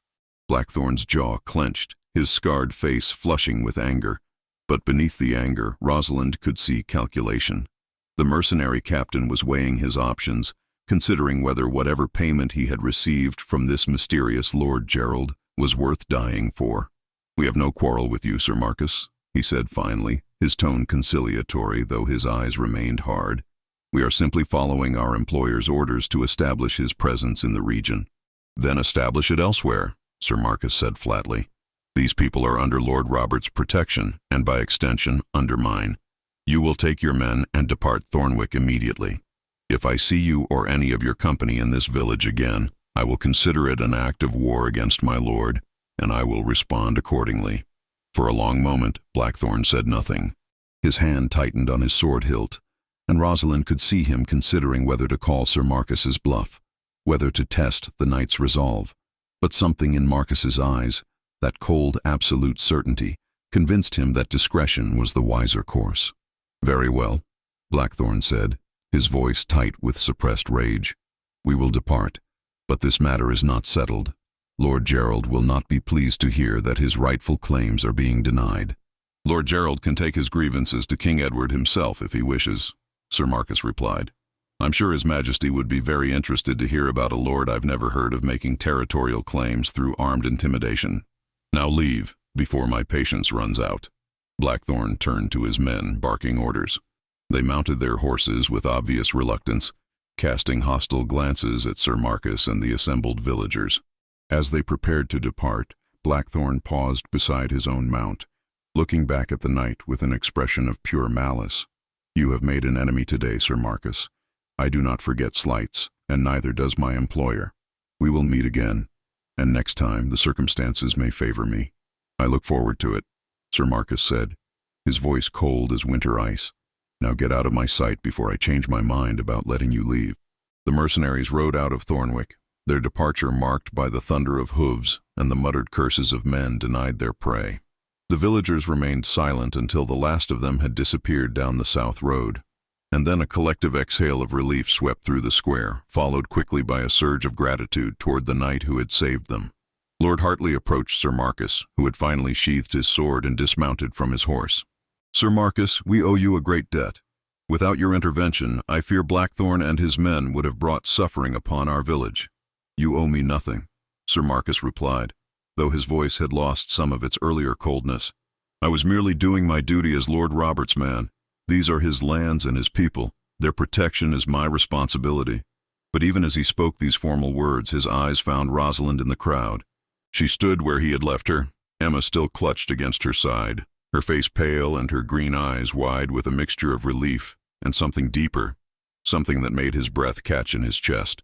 He crossed to her, his expression softening in a way that would have surprised anyone who had just witnessed his confrontation with Blackthorne.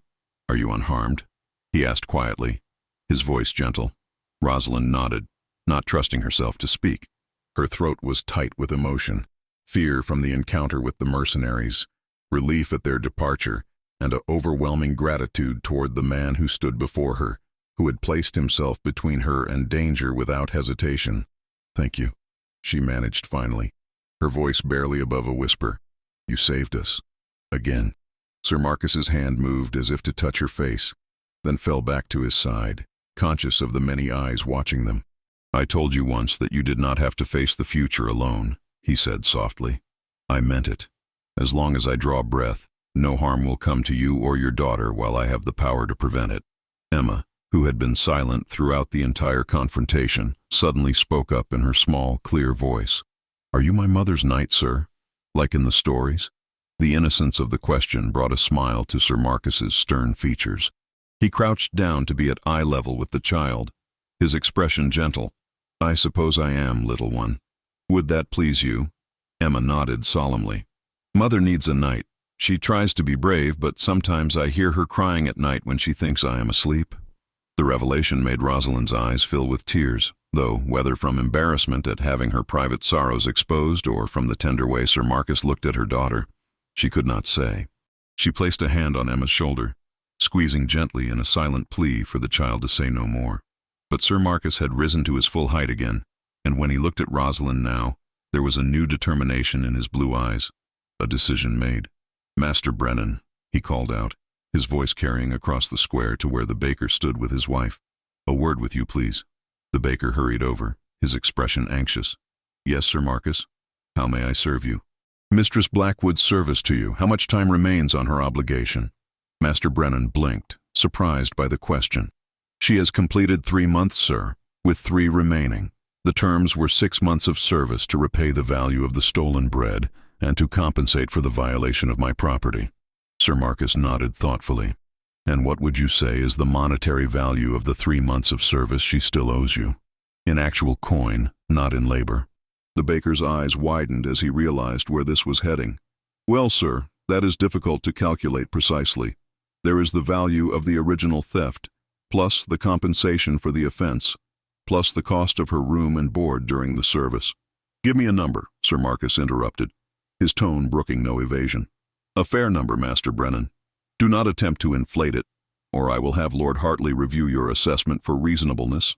Master Brennan swallowed hard, clearly torn between greed and the fear of overreaching in front of a knight and the magistrate. 20 silver crowns, sir," he said finally. "That would cover the remaining value of her service and release her from her obligation." It was a substantial sum, more than most common folk would see in a year of labor. But Sir Marcus did not even blink.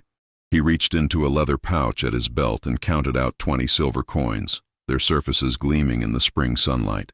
He pressed them into the baker's hand with a firmness that suggested the transaction was not open for negotiation. "Then her debt is paid in full, effective immediately," Sir Marcus declared, his voice loud enough for all assembled to hear. "Mistress Blackwood, you are released from your service to Master Brennan. You are free." The words hung in the air like a bell's toll, reverberating through the square and through Rosalind's very soul. Free. After 3 months of backbreaking labor, of enduring the baker's demands and his wife's criticisms, of rising before dawn and collapsing into exhausted sleep each night, she was suddenly, impossibly free. The reality of it seemed too large to comprehend, too wonderful to be real. She stared at Sir Marcus, her green eyes wide with disbelief. I do not understand. Why would you do this?" "That is a fortune, sir, more than I could earn in years." Sir Marcus's expression was unreadable, though his blue eyes held a warmth that belied his stern features. "Consider it payment for services already rendered. You have worked hard these past 3 months, harder than should have been required. And after what just transpired with Blackthorn, I find I am not comfortable leaving you and Emma in a situation where you might be vulnerable to such men returning when I am not here to protect you." Master Brennan clutched the silver coins in his hand, his expression caught between satisfaction at the unexpected windfall and resentment at losing his servant before the agreed-upon term was complete. Mistress Margaret's thin face had gone sour with displeasure, clearly displeased at losing the labor she had come to depend upon. But neither could protest in the face of Sir Marcus's authority and the very public nature of the transaction. Lord Hartley stepped forward, his weathered face thoughtful. "Sir Marcus, this is most generous of you. But what are Mistress Blackwood's intentions now that she is released from service? She has no family in Thornwick, no means of support. I would not see her return to the desperate circumstances that led to her original transgression." "She will not," Sir Marcus said firmly. He turned back to Rosalind, and when he spoke, his voice was gentle despite the formality of his words. "Mistress Blackwood, I renew the offer I made to you during my last visit. Lord Robert's manor house requires a housekeeper, someone to manage the household staff and oversee the daily operations. The position includes a cottage on the grounds, adequate wages, and respectable employment. If you are willing to accept, I can arrange for you and Emma to travel there today, before nightfall." Rosalind's mind whirled with the speed of events. Just moments ago, she had been facing potential violation or worse at the hands of Blackthorn's mercenaries. Now she was free, and being offered not just employment but a genuine chance at a new life. It seemed impossible, like something from one of the tales traveling minstrels sang in tavern halls. Yet here was Sir Marcus, solid and real before her, offering her a future she had not dared to dream of. But even in her gratitude and relief, a part of her recognized the complexity of what was being offered. This was not simply a job. It was a connection to Sir Marcus, a tie that would bind them together in ways that could become complicated. She would be in his orbit, seeing him regularly, and the feelings she had tried so hard to suppress would have every opportunity to grow and deepen. The question was whether she had the courage to accept that risk, to open herself to the possibility of something more than mere survival. She looked down at Emma, who gazed up at her with those trusting green eyes, waiting for her mother to make the decision that would shape both their futures. Then she looked back at Sir Marcus, at the man who had saved them not once but twice now, who looked at her as though she were something precious rather than something broken. "I accept," she said, her voice steady despite the tumult of emotions churning inside her. "And I thank you, Sir Marcus, for your generosity and your faith in me. I will do my utmost to prove worthy of this opportunity." Something flickered in Sir Marcus's eyes.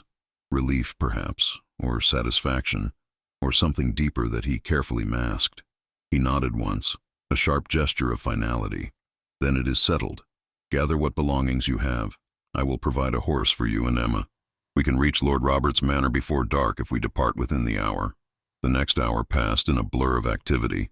Rosalind climbed the narrow stairs to the small room above the bakehouse one final time, gathering the few possessions she and Emma had accumulated during their stay. There was pitifully little: a change of clothes for each of them, Emma's cloth doll, a comb with several broken teeth, and a small wooden box that contained the last remnants of her former life, including a crude drawing her husband had made of her years ago and a lock of his dark hair she had cut before his burial.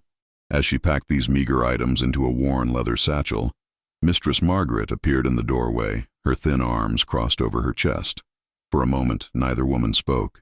Then the baker's wife's expression softened, almost imperceptibly. "You were a hard worker," she said grudgingly. "I will grant you that. And the knight clearly has some interest in your welfare, though I cannot fathom why a man of his station would concern himself so deeply with a widow and her child." Rosalind paused in her packing, meeting the older woman's eyes.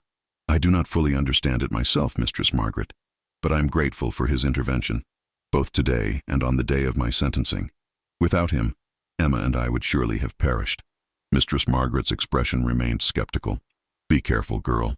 Men of noble birth do not typically offer charity without expecting something in return. Guard your virtue and your heart, or you may find yourself in circumstances even more difficult than those you are leaving."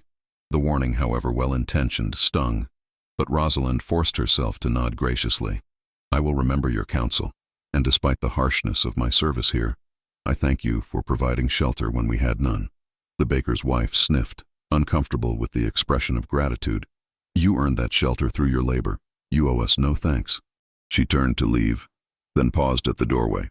"But I hope you find some measure of peace in your new situation. The child at least deserves that much." After she had gone, Rosalind finished her packing quickly. She took one last look around the small room that had been her home for 3 months, remembering the cold nights, the exhausted mornings, the moments of despair when she had wondered if she would survive to see her service complete. But she also remembered the moments of quiet comfort, holding Emma close while the child slept, feeling grateful for warmth and safety even in servitude. Now that chapter of her life was closing, and a new one was beginning. The thought both thrilled and terrified her. When she descended the stairs with Emma and their satchel, she found Sir Marcus waiting in the street outside the bakehouse. He had acquired a gentle mare, brown with a white blaze down her face, suitable for carrying a woman and child.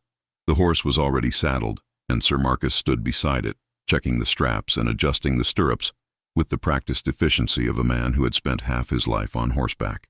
A small crowd had gathered to witness their departure, curious villagers drawn by the day's dramatic events. Rosalind saw some familiar faces among them, women she had delivered bread to, men she had passed in the street during her service. Some looked at her with sympathy, others with curiosity, and a few with something that might have been envy at her sudden change of fortune. Sir Marcus turned as she approached, and the expression on his face when he saw her, truly saw her, not as a servant or a criminal, but as a woman about to begin a new life, made her breath catch. He moved forward, taking the satchel from her and securing it to the mare's saddle with practiced efficiency. "This is Meadowlark," he said, stroking the mare's neck affectionately. "She is gentle and sure-footed. She will carry you and Emma safely." He lifted Emma first, settling the child into the saddle with a gentleness that seemed at odds with his warrior's frame. Then he turned to Rosalind, offering his hands to help her mount. As his strong fingers closed around her waist, lifting her effortlessly onto the horse behind Emma, Rosalind felt a jolt of awareness that had nothing to do with the physical contact and everything to do with the man himself. Once she was settled, Sir Marcus stepped back and examined them both with a critical eye, ensuring they were secure and comfortable. Satisfied, he moved to his own mount, the great black destrier that stood patiently nearby. He swung into the saddle with fluid grace, gathering the reins in one hand while the other rested naturally on the hilt of his sword.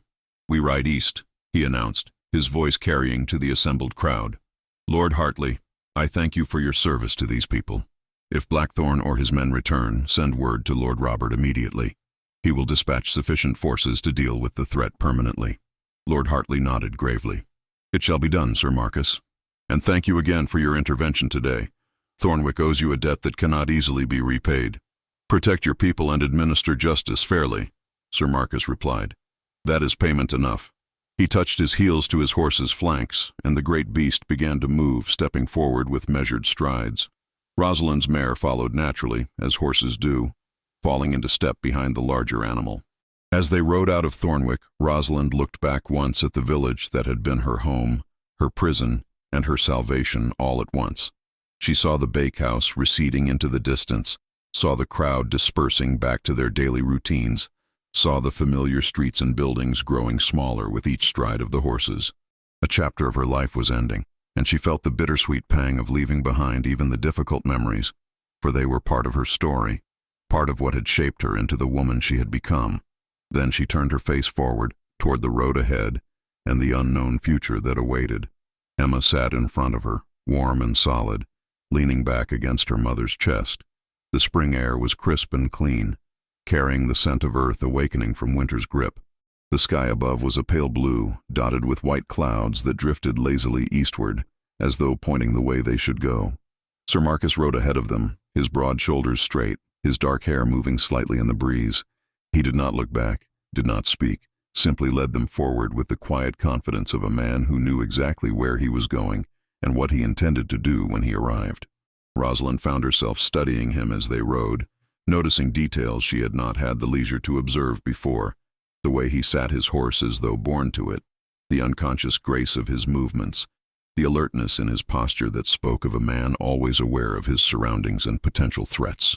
They rode for perhaps an hour in companionable silence before Sir Marcus slowed his destrier and allowed Rosalind's mare to come alongside him.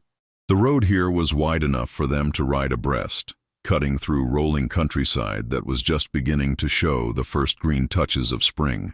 Fields lay fallow on either side, waiting for the planting season, and in the distance, Rosalind could see the dark line of a forest against the horizon. "How are you faring?" Sir Marcus asked, glancing over at her with those penetrating blue eyes. "The ride is not too difficult for you or Emma." "We are well," Rosalind assured him. "Emma is enjoying it, I think. She has never ridden a horse before." Indeed, the child's earlier fear had given way to wonder, her small hands gripping the front of the saddle as she looked around at the countryside rolling past. Her earlier trauma seemed to have faded, replaced by the resilience of childhood and the excitement of a new adventure. Sir Marcus nodded, seemingly satisfied.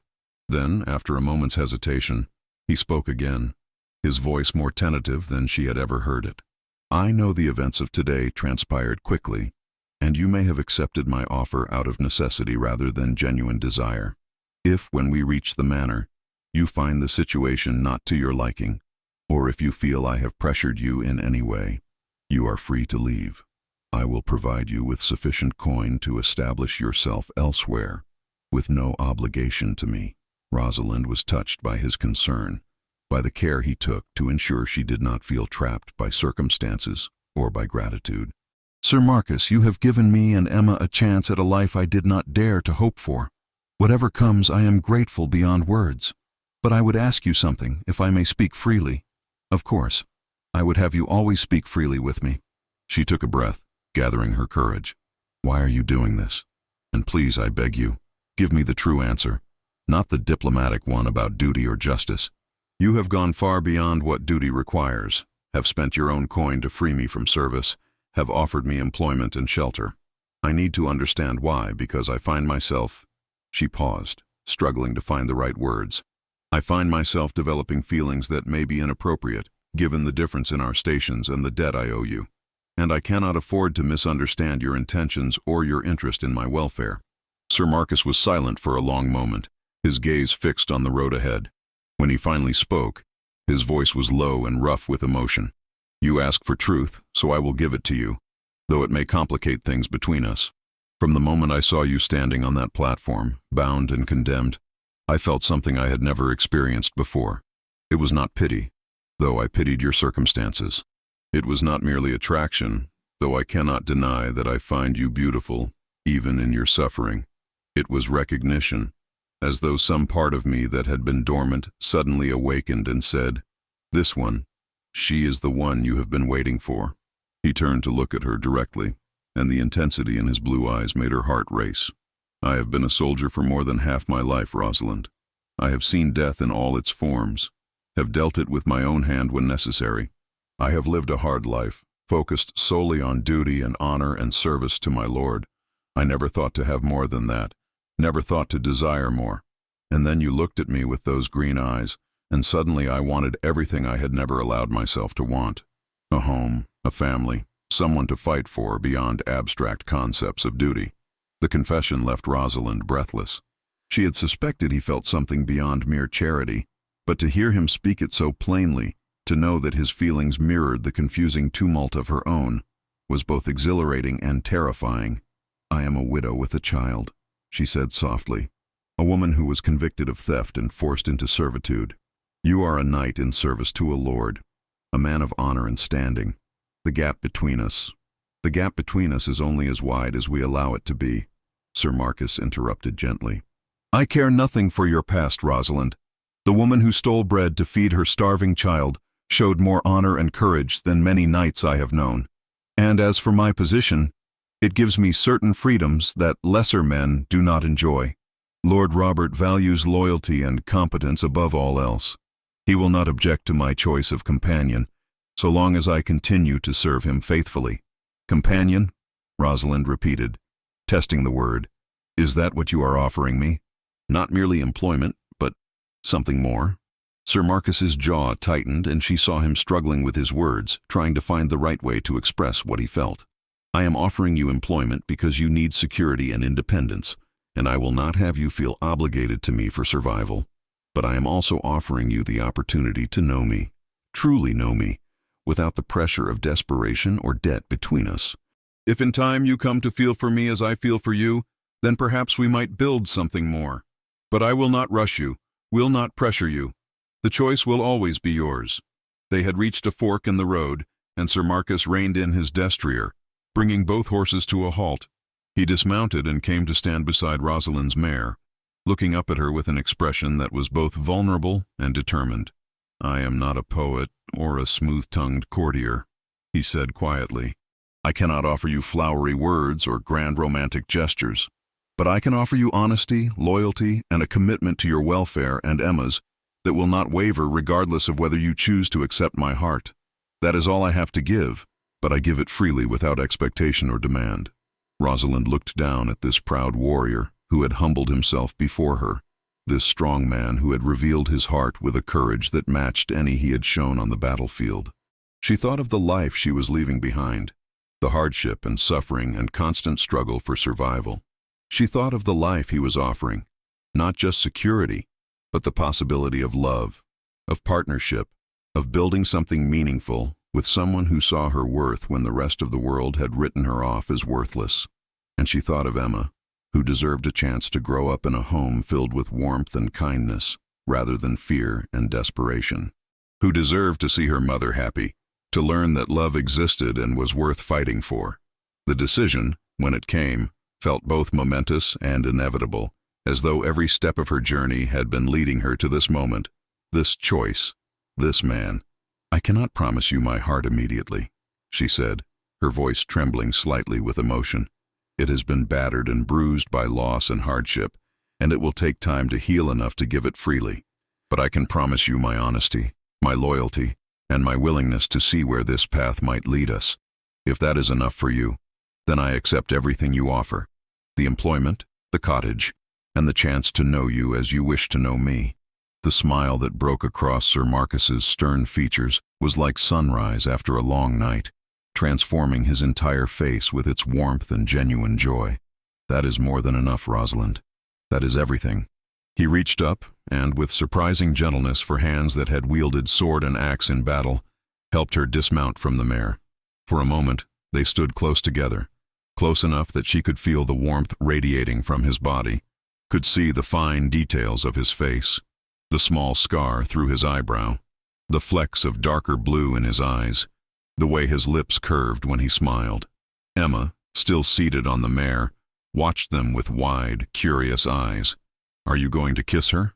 the child asked with the blunt directness of the young. "In the stories, the knight always kisses the lady." Both adults laughed, the tension of the moment breaking into something lighter and more comfortable. Sir Marcus looked at Rosalind, a question in his eyes, and she felt heat rise to her cheeks, but did not look away. "Perhaps not yet," Sir Marcus said to Emma, though his eyes never left Rosalind's face. "Some things are worth waiting for, little one, and your mother is definitely worth the wait." The sun was beginning its descent toward the western horizon when they finally arrived at Lord Robert's manor. The estate sprawled across a gentle hillside surrounded by fields that showed the first tender shoots of spring wheat pushing through the dark earth. The manor house itself was an impressive structure of gray stone, 3 stories tall, with a slate roof and tall windows that caught the golden light of the late afternoon. Smoke rose from several chimneys, promising warmth within, and the grounds were well maintained, with carefully tended gardens that would surely burst into color once summer arrived. But what captured Rosalind's attention most was the small cottage that sat perhaps 100 yards from the main house, nestled among a grove of old oak trees whose branches were just beginning to show the first hints of green buds.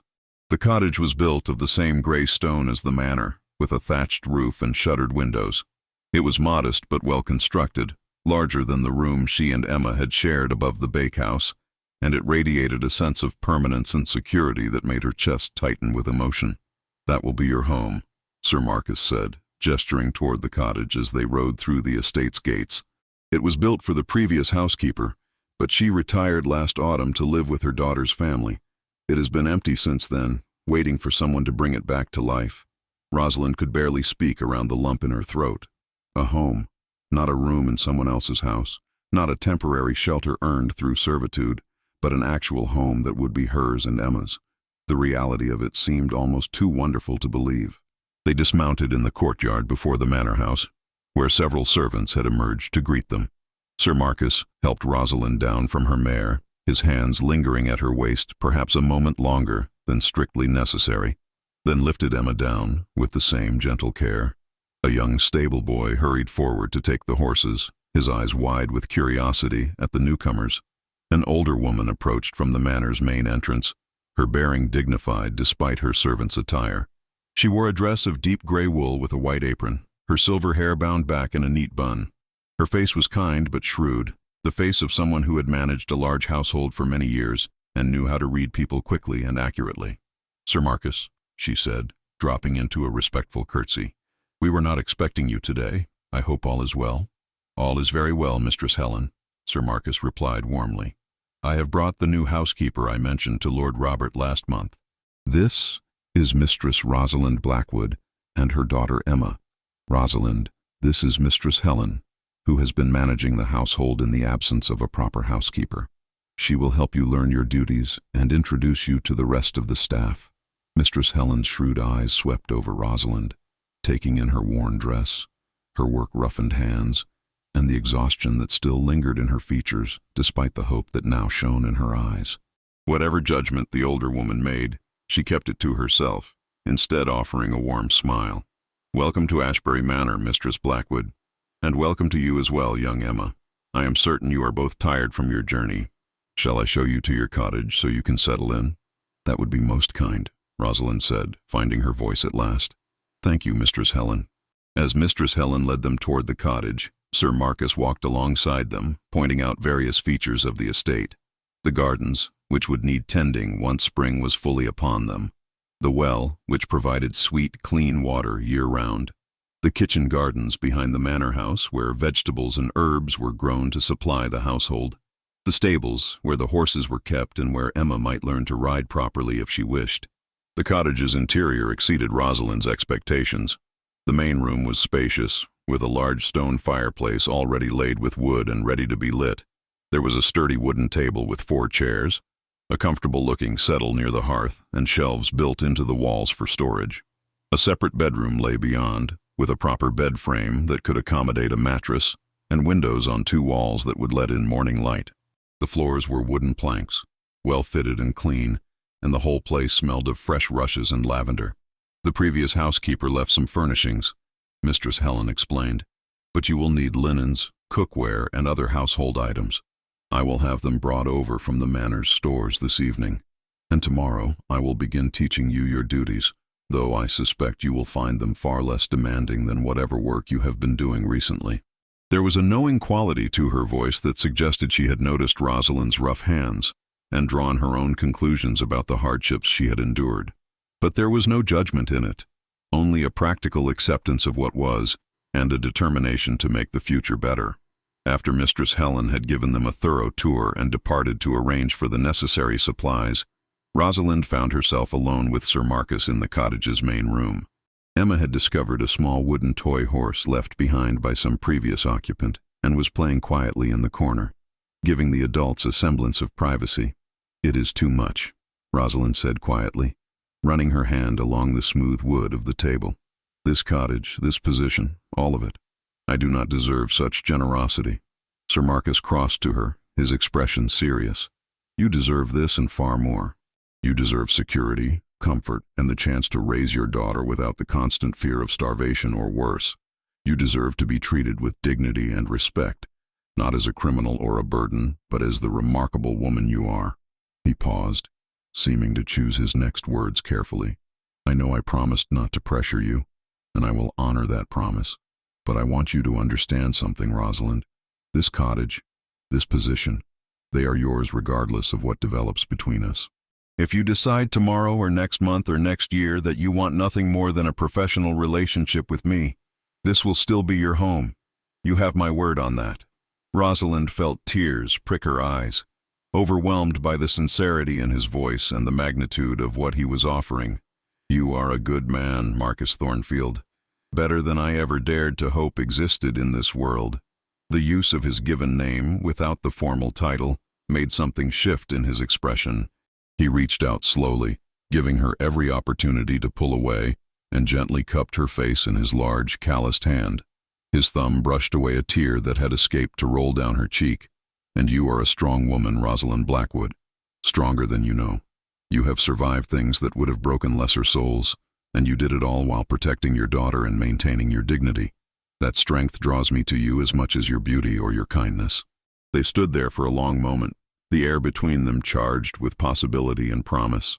Rosalind could feel her heart pounding, could feel the warmth of his hand against her skin, could see in his blue eyes the depth of feeling he had for her, and she realized with a clarity that took her breath away that she was falling in love with this man, had perhaps been falling since the moment he had stepped forward to save her in that village square, or perhaps even earlier, when their eyes had first met and something had passed between them that defied explanation. But there were still barriers, still fears that needed to be addressed before she could fully open her heart. "Marcus," she said softly, "I need to tell you something about my past, about my marriage. You should know the full truth before you commit yourself to any course regarding me." He lowered his hand but did not step away. "Tell me then." "I will listen." Rosalind took a deep breath, gathering her courage. "My husband John was a good man in many ways. He was skilled at his trade, kind to Emma, and he tried his best to provide for us. But our marriage was not a love match. It was arranged by our families when I was 16, a practical union between a carpenter's son and a weaver's daughter. We learned to care for each other over time, developed affection and respect. But I never felt the kind of passion that minstrels sing of, never experienced the depth of feeling that I have read about in the few books I have had the chance to peruse." She paused, looking down at her hands. "When he died, I mourned him sincerely. He was the father of my child, my companion, and I missed him. But I also felt a strange sense of guilt, because part of me wondered if I should have felt more, should have been more devastated than I was. And now, when I am with you, I feel things I never felt in 6 years of marriage. It frightens me, Marcus. It makes me wonder if there is something wrong with me, something broken that cannot love properly." Marcus listened to her confession in silence, his expression thoughtful. When she finished, he took both of her hands in his, holding them gently. "There is nothing wrong with you, Rosalind.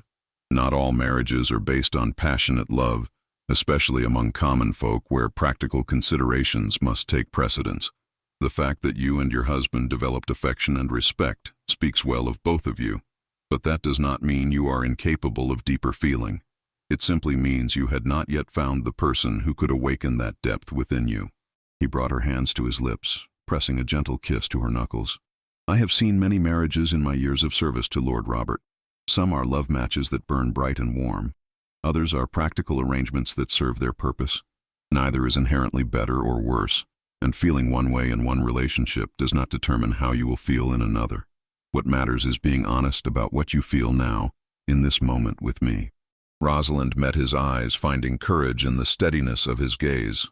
"What I feel now is terrifying and wonderful in equal measure. When you look at me, I feel seen in a way I never have before. When you speak of protecting me and Emma, I believe you, even though experience has taught me that promises are easily broken. When you touch me, even in the most innocent way, I feel something awaken inside me that I did not know existed.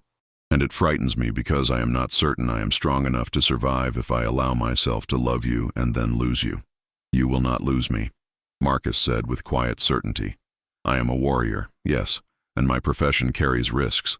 But I have survived more battles than I can count, and I intend to survive many more. I have something to fight for now, something beyond duty or honor. I have you and Emma, and that gives me a reason to be careful, to be smart, to come home alive no matter what dangers I face." He released one of her hands to gesture around the cottage. "This is your home, Rosalind, yours and Emma's, but I hope that in time you will allow me to be part of it, not as master or protector, but as partner, as someone who stands beside you rather than above you, who values your strength and your spirit, who will work with you to build a life worth living." Before Rosalind could respond, Emma suddenly appeared at her mother's side, tugging at her worn skirts. "Mother, I am hungry, and I am tired. Can we have supper and then sleep in the new house?" The innocent interruption broke the intensity of the moment, and both adults laughed, the tension easing into something warmer and more comfortable. Marcus smiled down at the child, his stern features softening with genuine affection. "Of course you can, little one.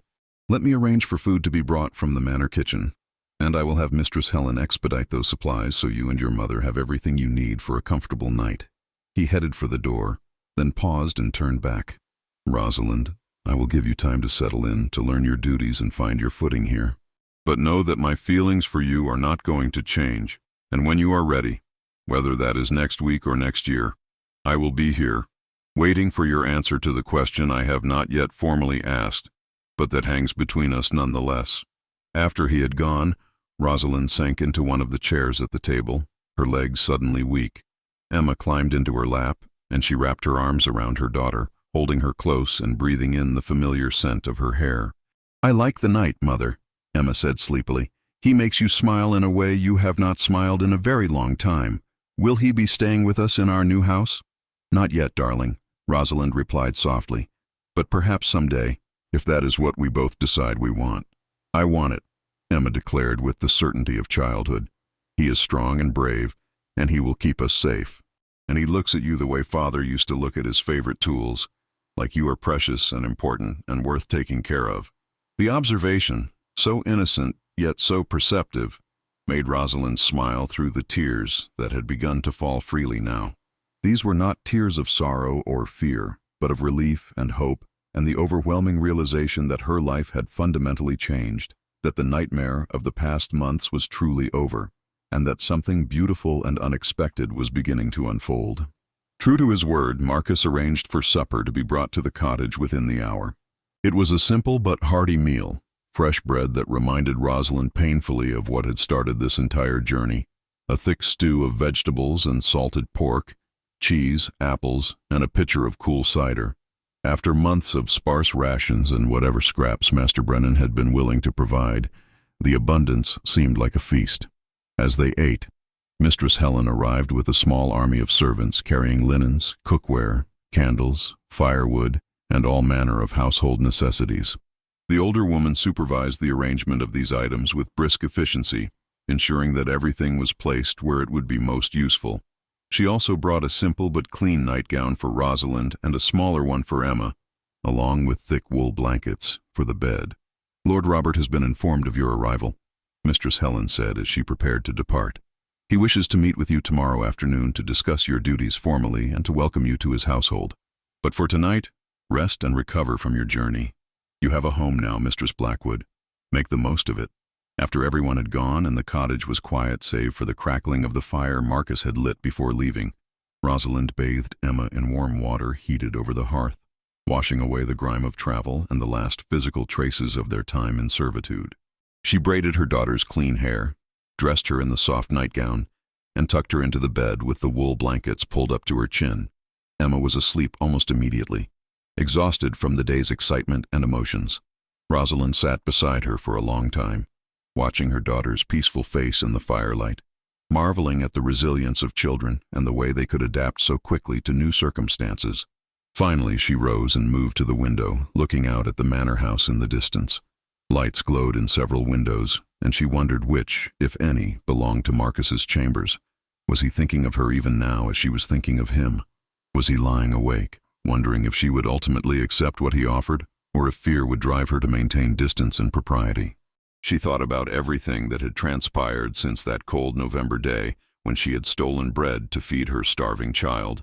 The arrest, the trial, the sentencing, the grueling months of service under Master Brennan's harsh eye, the fear when Blackthorn's mercenaries had arrived, and the relief when Marcus had intervened, the journey to this place, and the promise of a new beginning. But more than the events themselves, she thought about the man who had been the catalyst for so much of it. Marcus, who had seen value in her when society had condemned her as worthless, who had shown her kindness without expectation of reward, who had revealed his own vulnerability in confessing his feelings, risking rejection but refusing to hide the truth of his heart. She realized, standing there in the cottage that was now her home, that she had already made her decision. Fear might counsel caution, might urge her to keep her heart guarded and her feelings controlled, but she had not survived everything she had endured only to live half a life, too afraid to reach for happiness when it was offered freely. She loved Marcus Thornfield, perhaps had loved him from that first moment in the village square, though she had not recognized it then. And when he asked his question, the one that hung between them, unspoken but understood, she would answer yes. Yes to partnership, yes to building a life together, yes to the terrifying and wonderful possibility of real, passionate love. But that answer would wait for tomorrow, or the day after, or whenever the right moment presented itself. For tonight, it was enough to stand in her own home, with her daughter safe and warm in a real bed, with a future stretching before her that held promise rather than despair. Rosalind turned from the window and prepared for bed, changing into the clean nightgown and washing her face and hands in the basin of warm water that remained from Emma's bath. She examined her reflection in the small polished metal mirror that had been provided, seeing a woman who looked older than her 24 years, marked by hardship but not broken by it. Her green eyes, which had been dull with despair such a short time ago, now held a spark of hope and determination. She climbed into bed beside Emma, pulling the warm blankets over them both, and for the first time in longer than she could remember, she felt completely safe, safe enough to let down her guard, to release the constant vigilance that had been necessary for survival, to simply be. As sleep claimed her, her last conscious thought was a prayer of gratitude, for Marcus, for this home, for the second chance that life had unexpectedly granted her and Emma, and a promise to herself that she would have the courage to embrace this new beginning fully, without reservation or regret. The days that followed established a new rhythm to Rosalind's life. Mistress Helen proved to be a patient and thorough teacher, guiding her through the duties of managing a large household. There was much to learn: how to direct the other servants without being either too harsh or too lenient, how to manage the household accounts and ensure supplies were ordered and maintained, how to coordinate the various tasks that kept a manor running smoothly from day to day. The work was demanding, but it was nothing like the backbreaking labor she had endured at the bakehouse. Here, her value lay in her judgment and organizational skills rather than in her physical strength. The other servants, once they overcame their initial curiosity about the new housekeeper, proved to be friendly and helpful, glad to have someone competent managing their efforts rather than the temporary patchwork of divided responsibilities they had been operating under. Emma thrived in this new environment. The cook, a jolly woman named Martha, took an immediate liking to the child and often allowed her to help in the kitchen, teaching her simple tasks and rewarding her efforts with treats. The stable master, an older man with infinite patience, began teaching her to care for the horses and even allowed her to ride the gentlest mare under careful supervision. Lord Robert himself proved to be all that Marcus had promised, a fair and reasonable man who valued competence and loyalty above all else. He was in his middle years, with graying hair and a face marked by both intelligence and kindness. During Rosalind's formal interview with him, he asked penetrating questions about her background and her plans for managing the household, but he showed no judgment regarding her past troubles. "Sir Marcus speaks highly of you," Lord Robert said at the conclusion of their meeting, "and his judgment in such matters has always proven sound. I am pleased to have you in my service, Mistress Blackwood. I trust you will find your position here satisfactory." "More than satisfactory, my lord," Rosalind replied sincerely. "I am grateful for the opportunity to serve your household." As the weeks passed and March gave way to April, bringing with it the full glory of spring, Rosalind saw Marcus regularly, but always in circumstances that were perfectly proper. He would stop by the manor during his travels on Lord Robert's business, consulting with the steward or delivering messages. Occasionally he would visit the cottage in the evening, always with some pretext, checking to ensure she had everything she needed, bringing a gift for Emma, discussing some matter related to the household. These visits were always brief and carefully chaperoned by Emma's presence, yet they allowed Rosalind and Marcus to talk, to share their thoughts and experiences, to learn about each other in the unhurried way that builds true understanding. She learned about his childhood as the second son of a minor noble family, how he had entered Lord Robert's service as a young man and proven himself through dedication and skill. He learned about her life before tragedy struck, about her love of weaving, and her dream of one day teaching Emma the craft. The attraction between them grew stronger with each encounter, no longer the desperate need born of crisis, but something deeper and more enduring. Rosalind found herself listening for the sound of his horse's hooves, her heart leaping when she caught sight of his tall figure approaching.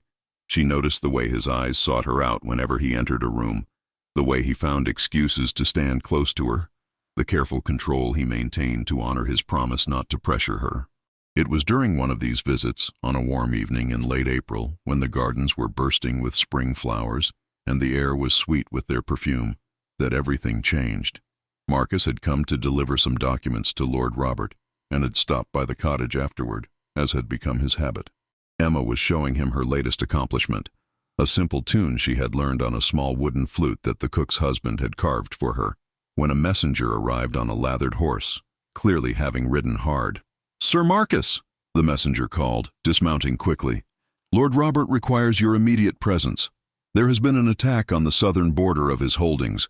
Blackthorn and his mercenaries have raided 3 farms, burning crops and stealing livestock.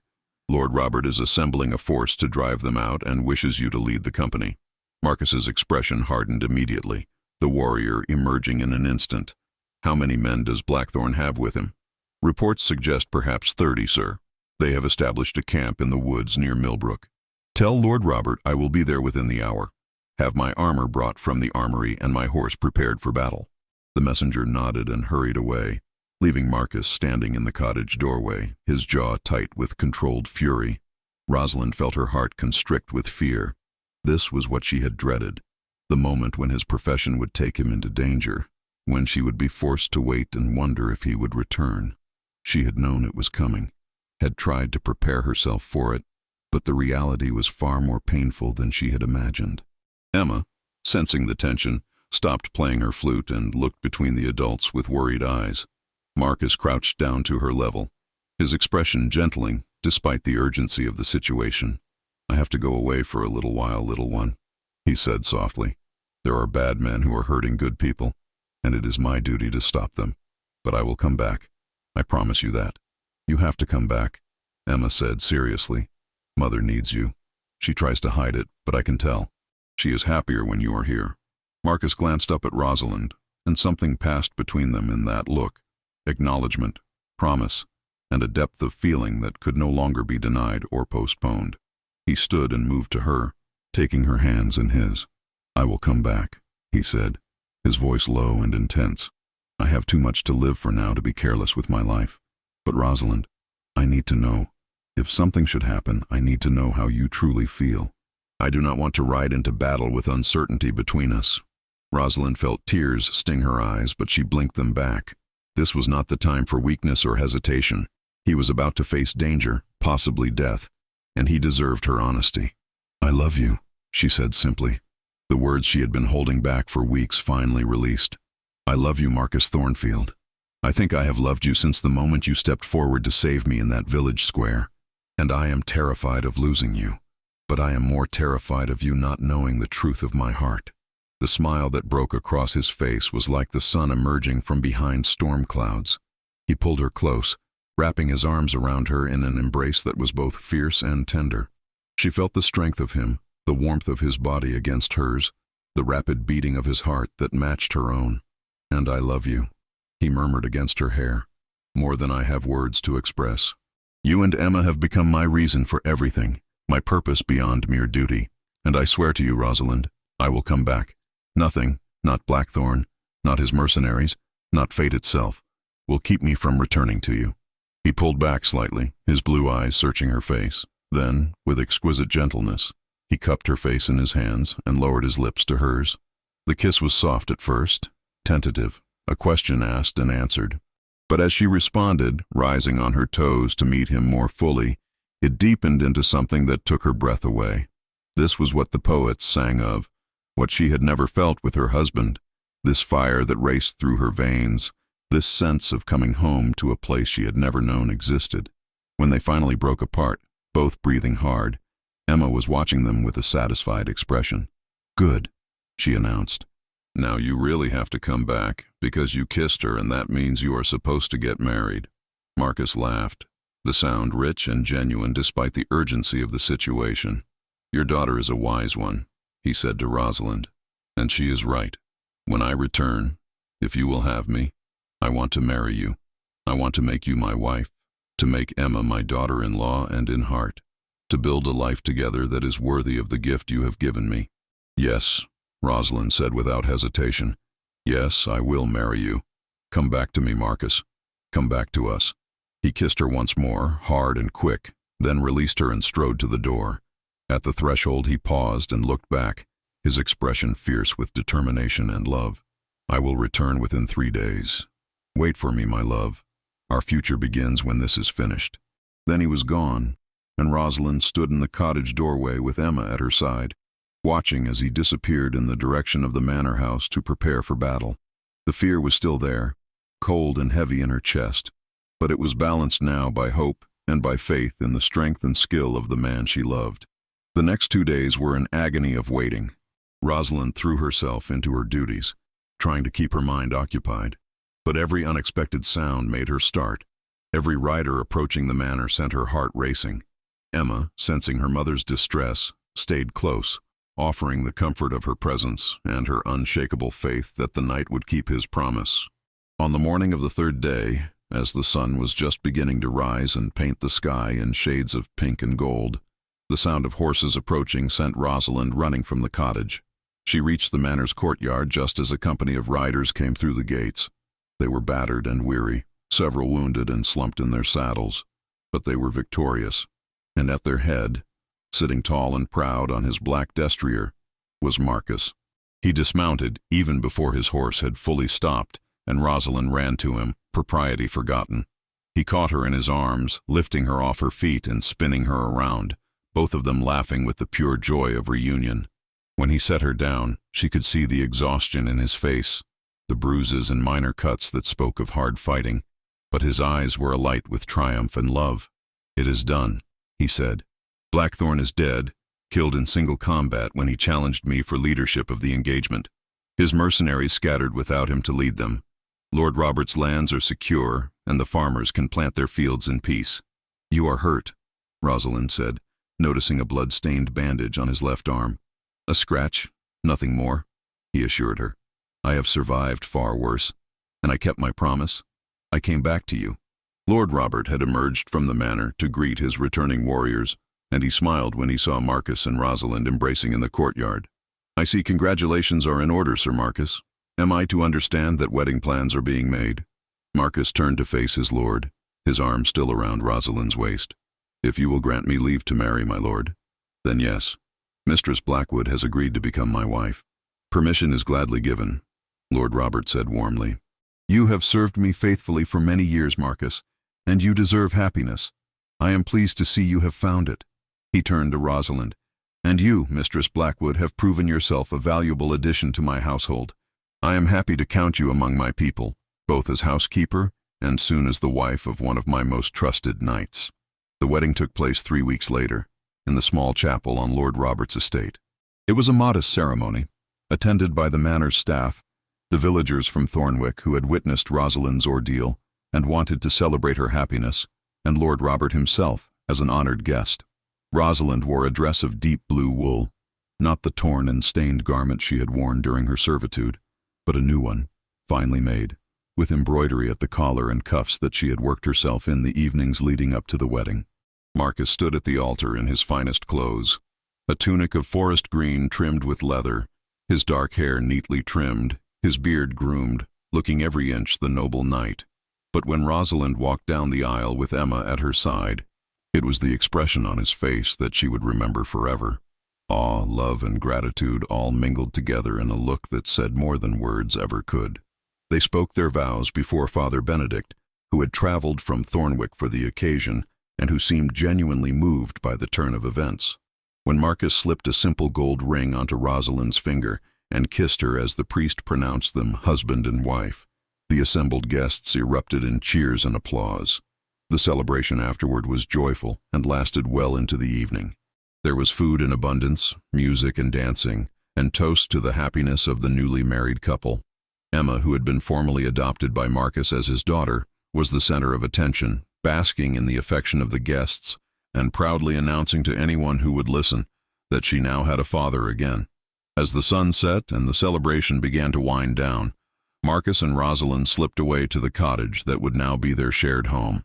Lord Robert had granted Marcus permission to maintain his residence there, rather than in the manor house, understanding that the knight valued the privacy and independence the cottage provided. Inside, with Emma already asleep in her small bed in the corner, exhausted from the day's excitement, Marcus took Rosalind in his arms and held her close. They stood together in the firelight, swaying slightly to music only they could hear, savoring this moment of peace and completion. "I never thought to have this," Marcus said quietly. "A home, a wife, a daughter. I thought my life would be spent entirely in service to my Lord, with no room for personal happiness. And then you came into my life, and everything changed." "We saved each other," Rosalind replied, resting her head against his chest and listening to the steady beat of his heart. "You saved me from death and despair, and I saved you from a life lived only for duty, without love or joy to give it meaning. We were both incomplete until we found each other." They kissed then, long and deep, a kiss that held all the passion they had been restraining for months, all the love they felt for each other, all the promise of the life they would build together. When they finally broke apart, both breathless, Marcus swept her up in his arms and carried her to their bed, kicking the door closed behind them to give them privacy. The months that followed were the happiest of Rosalind's life. She continued her duties as housekeeper, managing Lord Robert's household with efficiency and skill, while Marcus carried out his responsibilities as the Lord's knight. But every evening they came home to the cottage, to each other and to Emma, building a family bound not just by law but by genuine love and commitment. Emma flourished under their care, growing stronger and more confident with each passing day. Marcus taught her to ride properly, to defend herself with a wooden practice sword, and to read from the few books in his possession. Rosalind taught her weaving and sewing, passing on the skills she had learned from her own mother. Together, they gave the child a childhood filled with security, affection, and opportunities she could never have imagined during those desperate days when starvation had seemed inevitable. As summer gave way to autumn, Rosalind discovered she was with child. The news filled Marcus with such joy that he immediately rode to Lord Robert to share it, returning with gifts and well wishes from their lord. Emma was thrilled at the prospect of becoming an older sister, already planning all the things she would teach the baby. On a crisp October morning, almost exactly a year after Rosalind had stolen those 2 loaves of bread that had changed her life forever, she stood in the cottage garden with Marcus's arms around her and Emma playing nearby. Her hand rested on the slight swell of her belly where their child grew, and she thought about the journey that had brought her to this moment. She had been condemned for a crime born of desperation, had endured servitude and hardship, had known fear and despair in their darkest forms. But she had also known kindness when she had no right to expect it, had found love in the most unlikely of places, and had been given a second chance at life that exceeded her wildest dreams. "What are you thinking about?" Marcus asked, pressing a kiss to the top of her head. "About how blessed we are," Rosalind replied. "About how the worst moment of my life led directly to the best. About how grateful I am for every moment we have together." "I am the Blessed One," Marcus said firmly. You gave me a reason to live beyond mere survival, to fight for something more than abstract duty. You gave me a home and a family and a future worth protecting." They stood together in comfortable silence, watching Emma chase butterflies among the autumn flowers, listening to the sounds of the estate going about its daily business, feeling the warmth of the afternoon sun on their faces. They had both walked through fire to reach this place of peace and happiness, and they treasured it all the more for the hardships they had endured. In the village of Thornwick, the story of Rosalind Blackwood became something of a legend, the tale of a desperate mother whose love for her child had driven her to theft, and how that crime had somehow led to salvation rather than destruction. Travelers passing through would hear the story told in the tavern, how Sir Marcus Thornfield had intervened to save her, how love had blossomed between the condemned woman and the noble knight, how they had married and built a life together that was the envy of all who knew them. Some would claim it was divine providence, that God had looked down upon Rosalind's suffering and sent Marcus to deliver her. Others would say it was merely good fortune, being in the right place at the right time. But those who knew them best understood that it was neither providence nor fortune alone, but rather the courage to hope even in darkness, the willingness to take risks for love, and the strength to build something beautiful from the ruins of despair. And on winter evenings, when the family gathered around the fire in their cottage, Marcus and Rosalind, Emma, and eventually her younger siblings, they would sometimes talk about those dark days and the journey that had brought them together. They would remember the hardships, but more importantly, they would celebrate the triumph of love over adversity, of hope over despair, of the human spirit's capacity to not just survive, but to thrive even after the cruelest of trials. For Rosalind had learned, through all her suffering and eventual joy, that the truth which moves entire villages is not found in grand gestures or dramatic revelations, but in the simple, powerful reality that love, real, sacrificial, courageous love, can transform even the darkest circumstances into something beautiful and worthwhile. And that truth, once discovered, can never be forgotten.